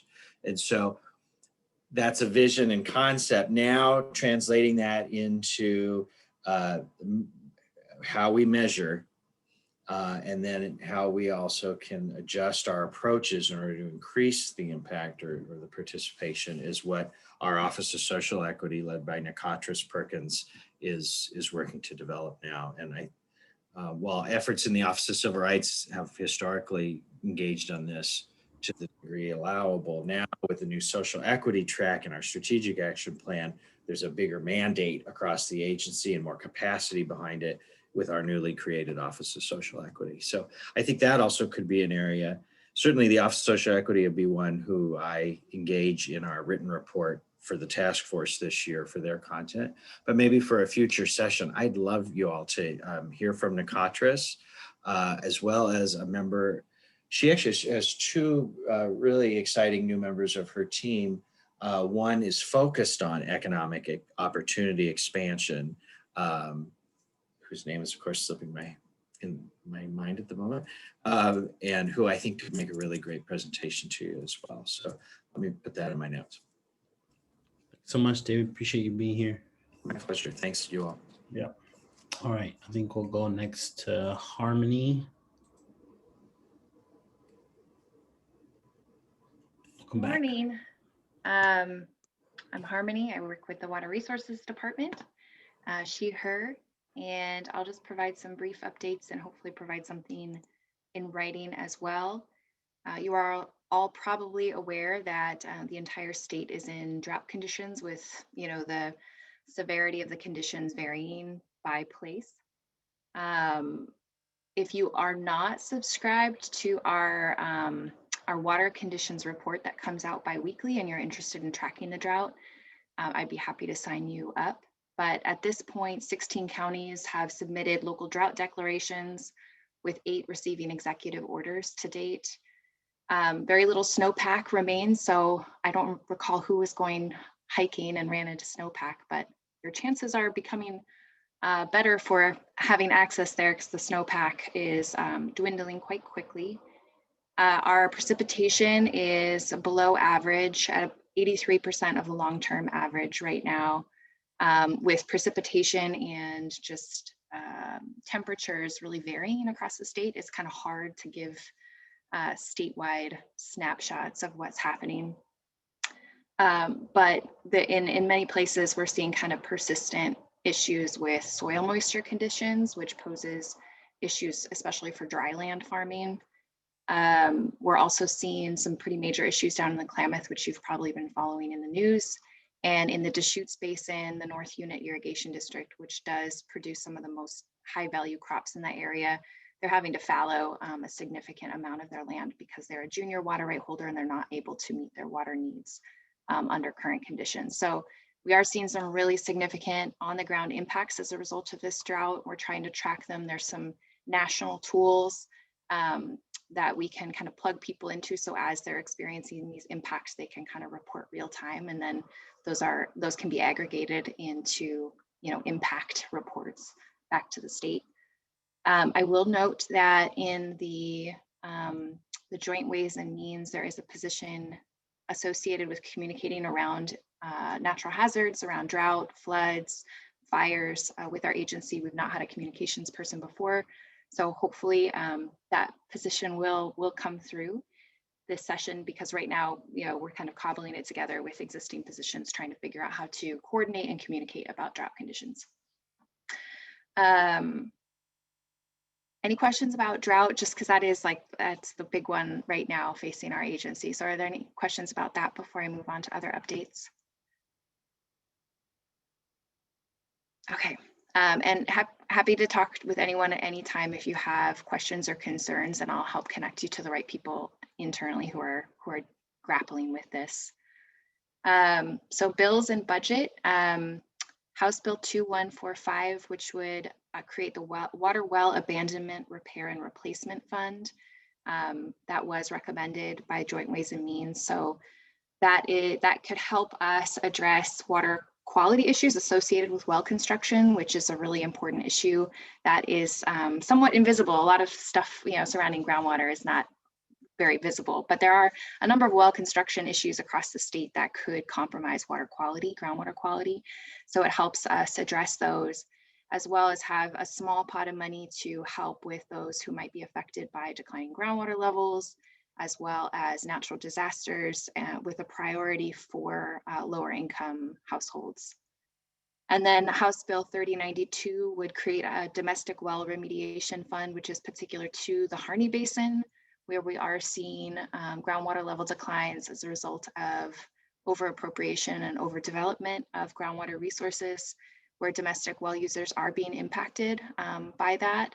And so this fund, it's not the solution to the problem, but it does help provide some cost share funding, if it goes through, cost share funding to well owners who need to replace, repair, or deepen their well as a result of groundwater declines. And then, as was mentioned by Amira, there is currently in our budget, SB 5545, $1.5 million allocated for water and energy equity. There is no associated position to help shepherd this work, build partnerships around this work, and there are a number of DEI positions that have been recommended in other agencies. And I just wanted to flag that as, we are potentially getting this large amount of money, but no associated positions to help with embedding the work within the agency. Which just in terms of all the work I've been doing with the climate adaptation framework and all of the best practices around equity, that capacity piece, both internally and externally, is pretty important. Internally, we are director has convened a diversity, equity, and inclusion committee, and it was open to all staff who were interested in participating. We've got the 4th meeting coming up next week, and kind of trying to learn the ropes, figure out how to get started, and starting by learning from other agencies, which has been really helpful. We learned from, we heard from OWEB at the last meeting, and I'm not sure who we have lined up for this next meeting, but it's been really helpful to hear kind of other agencies and their journey, trying to embed diversity, equity, and inclusion in both their internal and external practices. Some other things of note, we are working with Oregon Explorer on increasing accessibility to water-related data to support integrated planning. And this is something that we're testing out in the Mid-Coast, essentially creating a map viewer and then a reporting tool that's not unlike the Fire Risk Explorer and reporting tool that ODF worked with Oregon Explorer to develop. If you've not had a chance to check out ODF's that platform and portal and associated reporting tool, it's pretty cool, and it will help. We've heard kind of time and again that accessing our data and then making sense of it is really a challenge for members of the public, for planners, decision makers, and so we're taking this first step of working with Oregon Explorer around water, which is something that they've been wanting to do for quite some time. So we'll keep you updated on that, and hopefully towards the end of the year, we'll be able to share the beta version of that with you. We also received and are reviewing our first integrated water resource plan from the Upper Grand Ronde. They submitted it for state recognition. So that's a major milestone for place-based planning. We're anticipating 2 other plans to be submitted this year. And for those who are not familiar with place-based planning, it's a locally led process to understand integrated water needs, water quantity, quality, and ecosystem services in partnership with the state. And so state agencies are partners in the process, but it's really locally led, where they come to understand and develop strategies to meet their in-stream and out-of-stream needs. So water for communities, the economy, and the environment. So we're pretty excited about that. And as I mentioned in the last set of episodes, we are doing an assessment of that program. And one area where we have interest in our guidelines, we do call out inclusion of environmental justice communities as something for these groups to do, but understanding how they were able to do that, what barriers they faced, and how we can better make sure that there's meaningful public participation and inclusion of environmental justice communities in these locally led processes is important to us. And then things in the water world that are not, they're not from our department, but just things for you to keep track of that are important. The Oregon Business Council, they developed what they're calling the Securing Oregon's Water Future report. They did many stakeholder interviews and generated this report, and there are 4 pillars that they believe are needed to kind of that we need to consider in the next kind of 100 years of water management, with equitable access to water being one of them. So they do call that out specifically. And then the Water Futures Project, which is a really exciting project led by University of Oregon, as well as the Oregon Environmental Council, Coalition of Communities of Color, and Willamette Partnership. And I believe Verde is also an important partner in that effort. They did a number of interviews across the state, trying to elevate voices that are just not traditionally a part of decision-making processes around water. And they have a project report that's available online that I really recommend you all take a look at. And that is at www.oregonwaterfutures.org. And I do think they're forming a coalition to, let's see, it says, through a water justice lens, we aim to impact how the future of water in Oregon is imagined through storytelling, capacity building, relationship building, policy making, and community-centered advocacy at the state and local level. So hopefully we'll be kind of forging some partnerships with them and the people that they work with, especially if money comes through around water equity. So there's a lot of exciting stuff happening. We're not entirely sure what it's all going to look like yet, but a lot of attention placed on these issues, and both internally and externally, which hopefully will help us move the conversation forward. and have some meaningful impact. And yeah, to whatever extent we can work with you all to help guide us in these efforts, I know we would greatly appreciate it. And I'd be happy to answer any questions. Go ahead, Jim. Or just hear your ideas. Yeah, this is Jim. I have a question as you were talking about irrigation and senior rights and minority rights and such, and looking at wells and having to be dug deeper and deeper. Do irrigation folks have any type of senior water rights, minor water rights? Because as I see around some of the counties, they're digging their irrigation wells deeper, depleting the water table. So therefore your homeowners and other people have to therefore dig their wells deeper. And you're in a repeating cycle.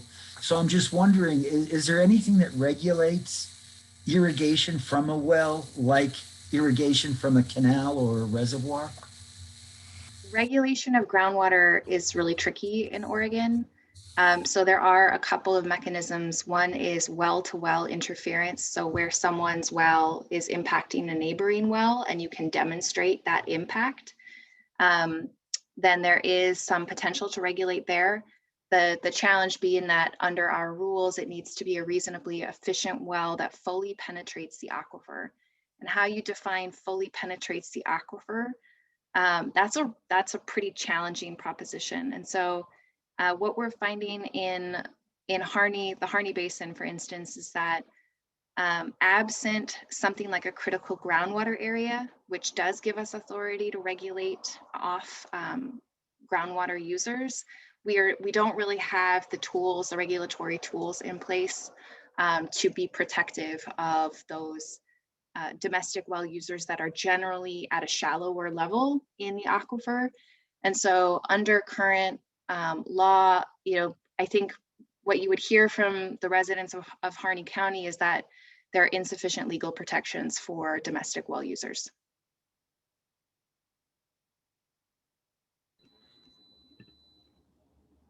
Sweet. Someone else have a question?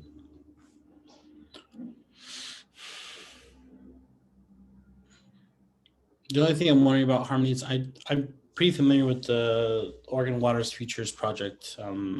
Ali Ray Santos is a brilliant professor here at the U of L. And the organizations that worked on this project together, I know really care about this project. I know that before the pandemic, there was going to be a massive effort to have a conversation about Oregon's 100-year water vision. And it seems like that process has slowed down significantly, or at least been put on the back burner. Could you talk a little bit about how the Oregon Water's Future Project and the 100-year water vision, I guess this conversation about the future of Oregon's water, right? How is this going to progress now that we're beginning to hopefully come back to some semblance of normalcy? Definitely, and I think it's about who's leading what conversations. So the 100-year water vision and the integrated water resources strategy, which is due for an update in 2022, those are executive-led conversations about our need to invest in water. And I think that we will, under, whatever, I'm not sure what banner we'll use to have the conversation. It will probably be both the integrated water resource strategy and the water vision. But we certainly intend to keep having the conversations, elevate water issues, and increase investments in water issues. And then with the Water Futures Project, that's a coalition-led and community-led conversation that, regardless of the state conversation, they want to influence that conversation as well as just the future direction of water. And then for place-based planning, those are community-led conversations. So I think what I'm seeing is that this is really great to have so many people interested in water and convening conversations and trying to shape the future. And I expect that we'll see more of it, and that regardless of kind of where the state goes, these groups are preparing themselves to have a seat at the table and have something to say and to be a part of that conversation, or to force the conversation or promote or encourage the conversation, even if it's not happening, even if it's not state-led. So hopefully they'll all converge, but regardless, I see that there's just a lot of individual momentum around water. And I think with the resources coming from the legislature this session, it will probably put state agencies in a really good position to convene some really robust, my husband hates that word, but some really robust conversations around water, and with a bigger table with, with folks that maybe haven't been part of the conversation before. Sure. Do you have an idea of when all this stuff is going to take place again, when we're going to start this process? I know we're in the midst of a really intense legislative session, and there might be a break over the summertime as we get closer into the fall and winter. Yeah, so the Integrated Water Resources Strategy update, there's a work plan in development. And I know that under the original POP, I think it was 090 that allocated the $1.5 million for water and energy equity. There was also, I think, some internal dialogue around convening a group who would specifically look at diversity, equity, and inclusion in the Integrated Water Resources Strategy. So trying to think about how to center equity in that update. And it's really, it's on a 5-year update cycle. And just as an example, our 2012 IWRS didn't really account for drought in a significant way. And then 2015 happened and everyone was like, oh my gosh, we really need to address drought. How could we forget drought? And now in 2022, there's just a lot of conversations happening around equity and environmental justice. And it's similar of like, this is really important. We need to be having these conversations. And fortunately, we have this venue, this legislatively established venue to have these statewide conversations. And the water, vision is really kind of like the investment vehicle. Like how do we build that state and community capacity to tackle these really, really big, complex issues? And I don't have any specifics, but I'd be happy to either myself report back to you or have Breeze, who's the IWRS coordinator, maybe bring an update to your next meeting. That'd be great. Thank you. Okay, gang, it is 11:41. We got about 20 minutes left. So I think. Thank you. Thank you so much, Harmony. We'll transition to public comment. Folks, the attendees list want to provide public comment, feel free to raise your hand.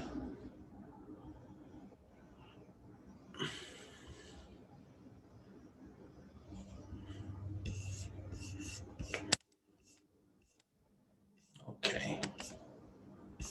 I don't see anyone. In that case, I'll see. Does anyone else have any agency updates they want to give? I don't think we've heard from DEQ yet. Is anyone here from DEQ?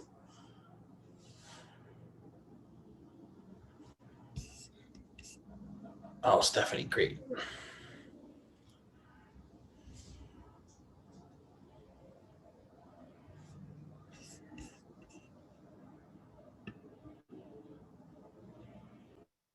Hi, folks. Thanks.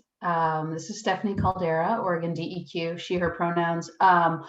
Originally, my director, Richard Whitman, and I had talked about, he just wanted to come and say hi to the task force, because he hasn't spoken with you all in a while, but also more importantly, he wanted to discuss some of DEQ's sort of future vision related to Senate Bill 286 and sort of the relationship between the task force and the agency.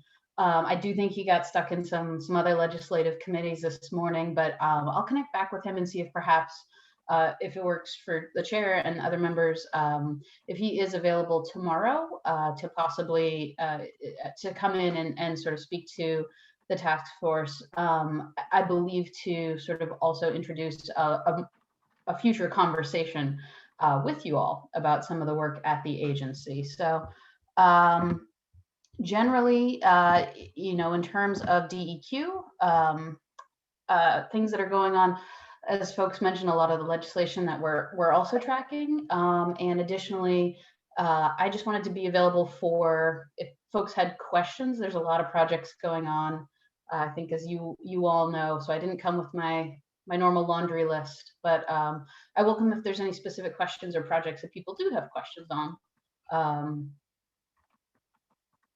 So that was sort of my update for today. Stephanie, any questions?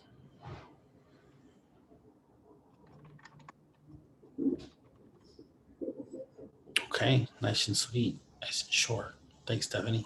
Appreciate it. Everyone, and I'll reach out, Amira and Courtney, to you later today, and Chair Boa, just to check in about if Director Whitman is available, or if he'd like me to pass on any comments or questions for tomorrow. So thanks again.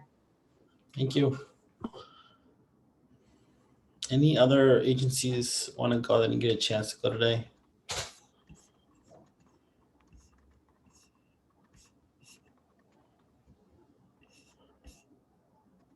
Going once, going twice.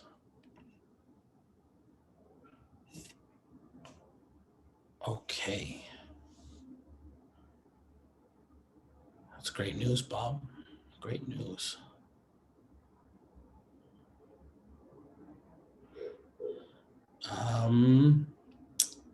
So with that, I think since I see a hand raised in the attendee list.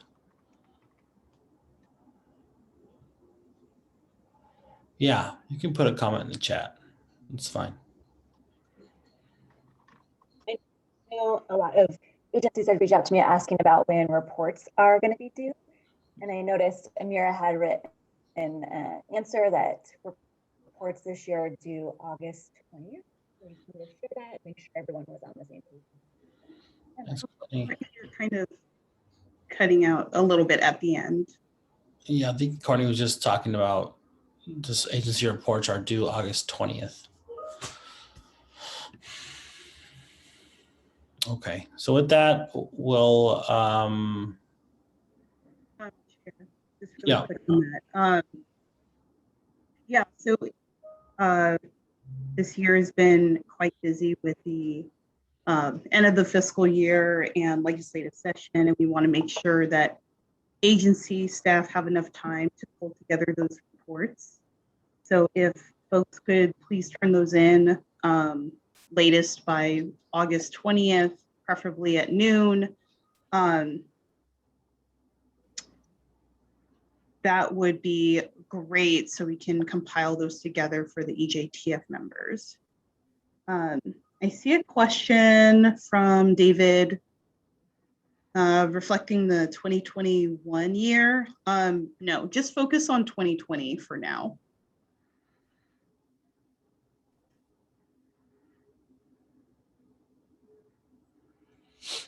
And then it looks like we have one public member who's able to join us. And I also just wanted to mention a brief announcement tomorrow. Sweet.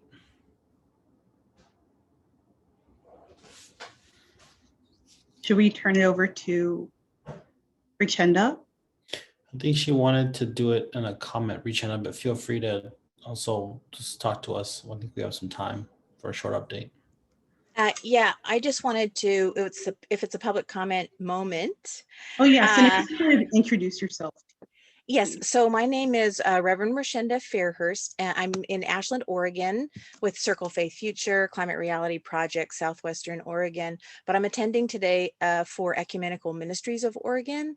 And I just wanted to thank you for the meeting, the reports. It is so hopeful to be a citizen of Oregon right now, considering our many challenges and what I've heard today.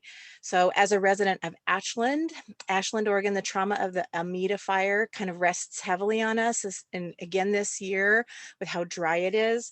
And so I am personally grateful to the fire agencies for addressing the fire needs, and to OHA for working with Rogue Climate and the local Phoenix School District.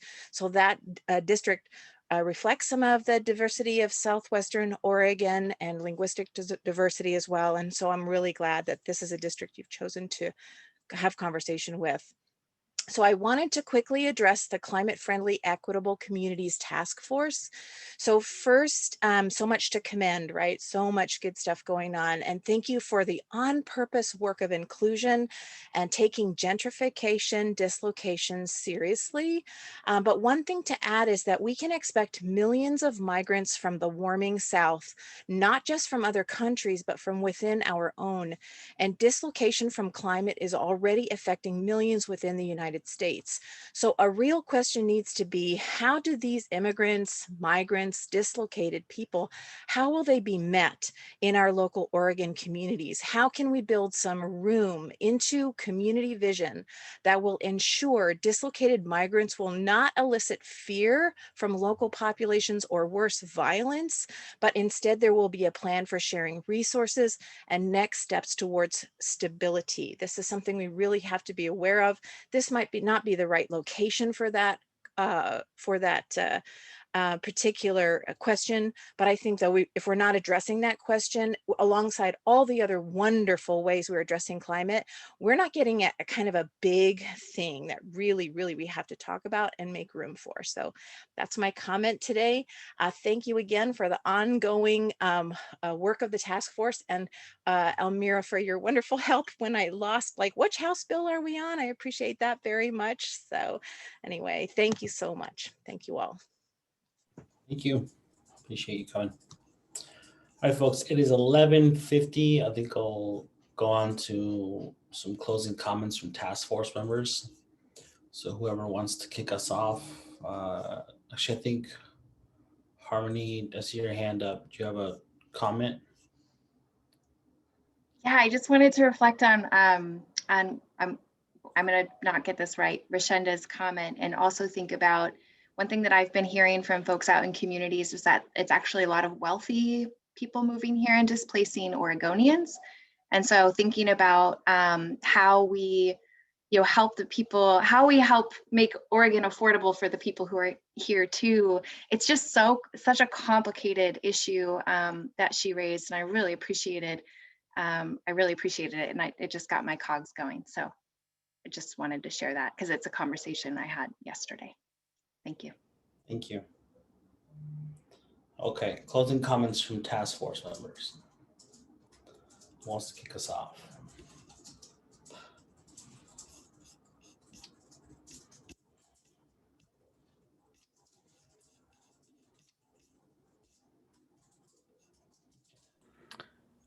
I guess I can just start. I want to thank Mira and everyone else who has been extremely engaged and involved during the legislative process, and also want to thank Oregon OSHA for their continuing participation in these meetings, even though they're not required to attend. So I want to thank them for that.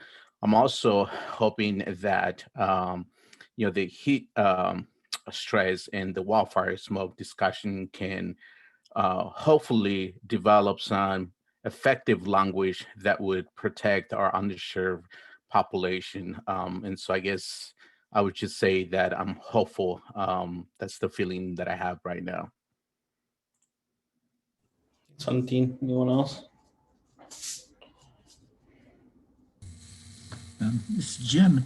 I guess the one thing that struck me at this meeting, which hasn't struck me since we were all last physically together, is the coordination between the different state agencies along common themes. And I think that's really great as we talk to the different agencies, to see them rowing the boat in the same direction more often than not, which I think that's very important for a state government to function efficiently in serving its public. So I'm real happy to see that, and it's actually got my brain kind of ready to engage in bigger issues again. I just look at my reading list from my notes, and I'm going to be busy for the next year just catching up on the reading from this meeting. So I appreciate all the info, even if it is a bit of overload. In 2 weeks, we'll know our future. Things will be different no matter what happens. It's quite exciting. But I'd really like to thank Governor Brown for we've never had support like this, ever, ever. And to help us, to engage us in the legislative process in ways that probably all of us here have. It has been terrific access. We haven't always had that support. And I hope we always do have that in the governor's office, and that she leaves a little note saying support EJTF. But I wanted to thank Kate Brown for her help in this. I guess for me, I will start with a confession, and that confession is that I started this meeting feeling very aggravated about Senate Bill 286 and what's going on there, and I continue to feel that frustration and discouraged. You know, with that in mind, however, it is always so heartening to hear from all the wonderful folks at our state natural resources agencies and OSHA, you know, and just to hear about all the incredible work that you're doing on a day-to-day basis. And I know so much of that is, you know, certainly, you know, coming from the agencies, but I know it's also coming from you as individuals. And I'm so grateful. And it's, like I said, very heartening when feeling frustrated about other things happening, perhaps on the legislative level. So thank you for that.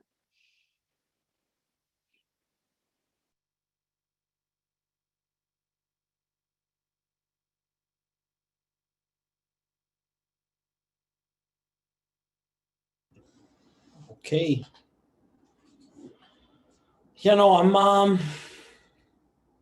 it's been a really wild session, very strange session, especially given that we're doing this just via computer. Used to hearing all the commotion in the building, but it's not happening this year. But it's been an interesting session. I'm really hoping that some really great bills make it out. Some bills have already made it out. But if there's some still in the pike that we need to hear, we need to see. So fingers crossed that they happen. But yeah, I'm excited about to see how many bills have come out this year for EJ and for racial justice and economic justice. It's it makes me pretty hopeful. Yeah. Bob? Oh, okay. I just saw your hand raised. No worries. Okay. So I think that's everyone. Yeah. 11:56 gang. We have about 3-4 minutes to spare. So I will see you all tomorrow and have a great day. Bye, everyone. Thank See you. ya.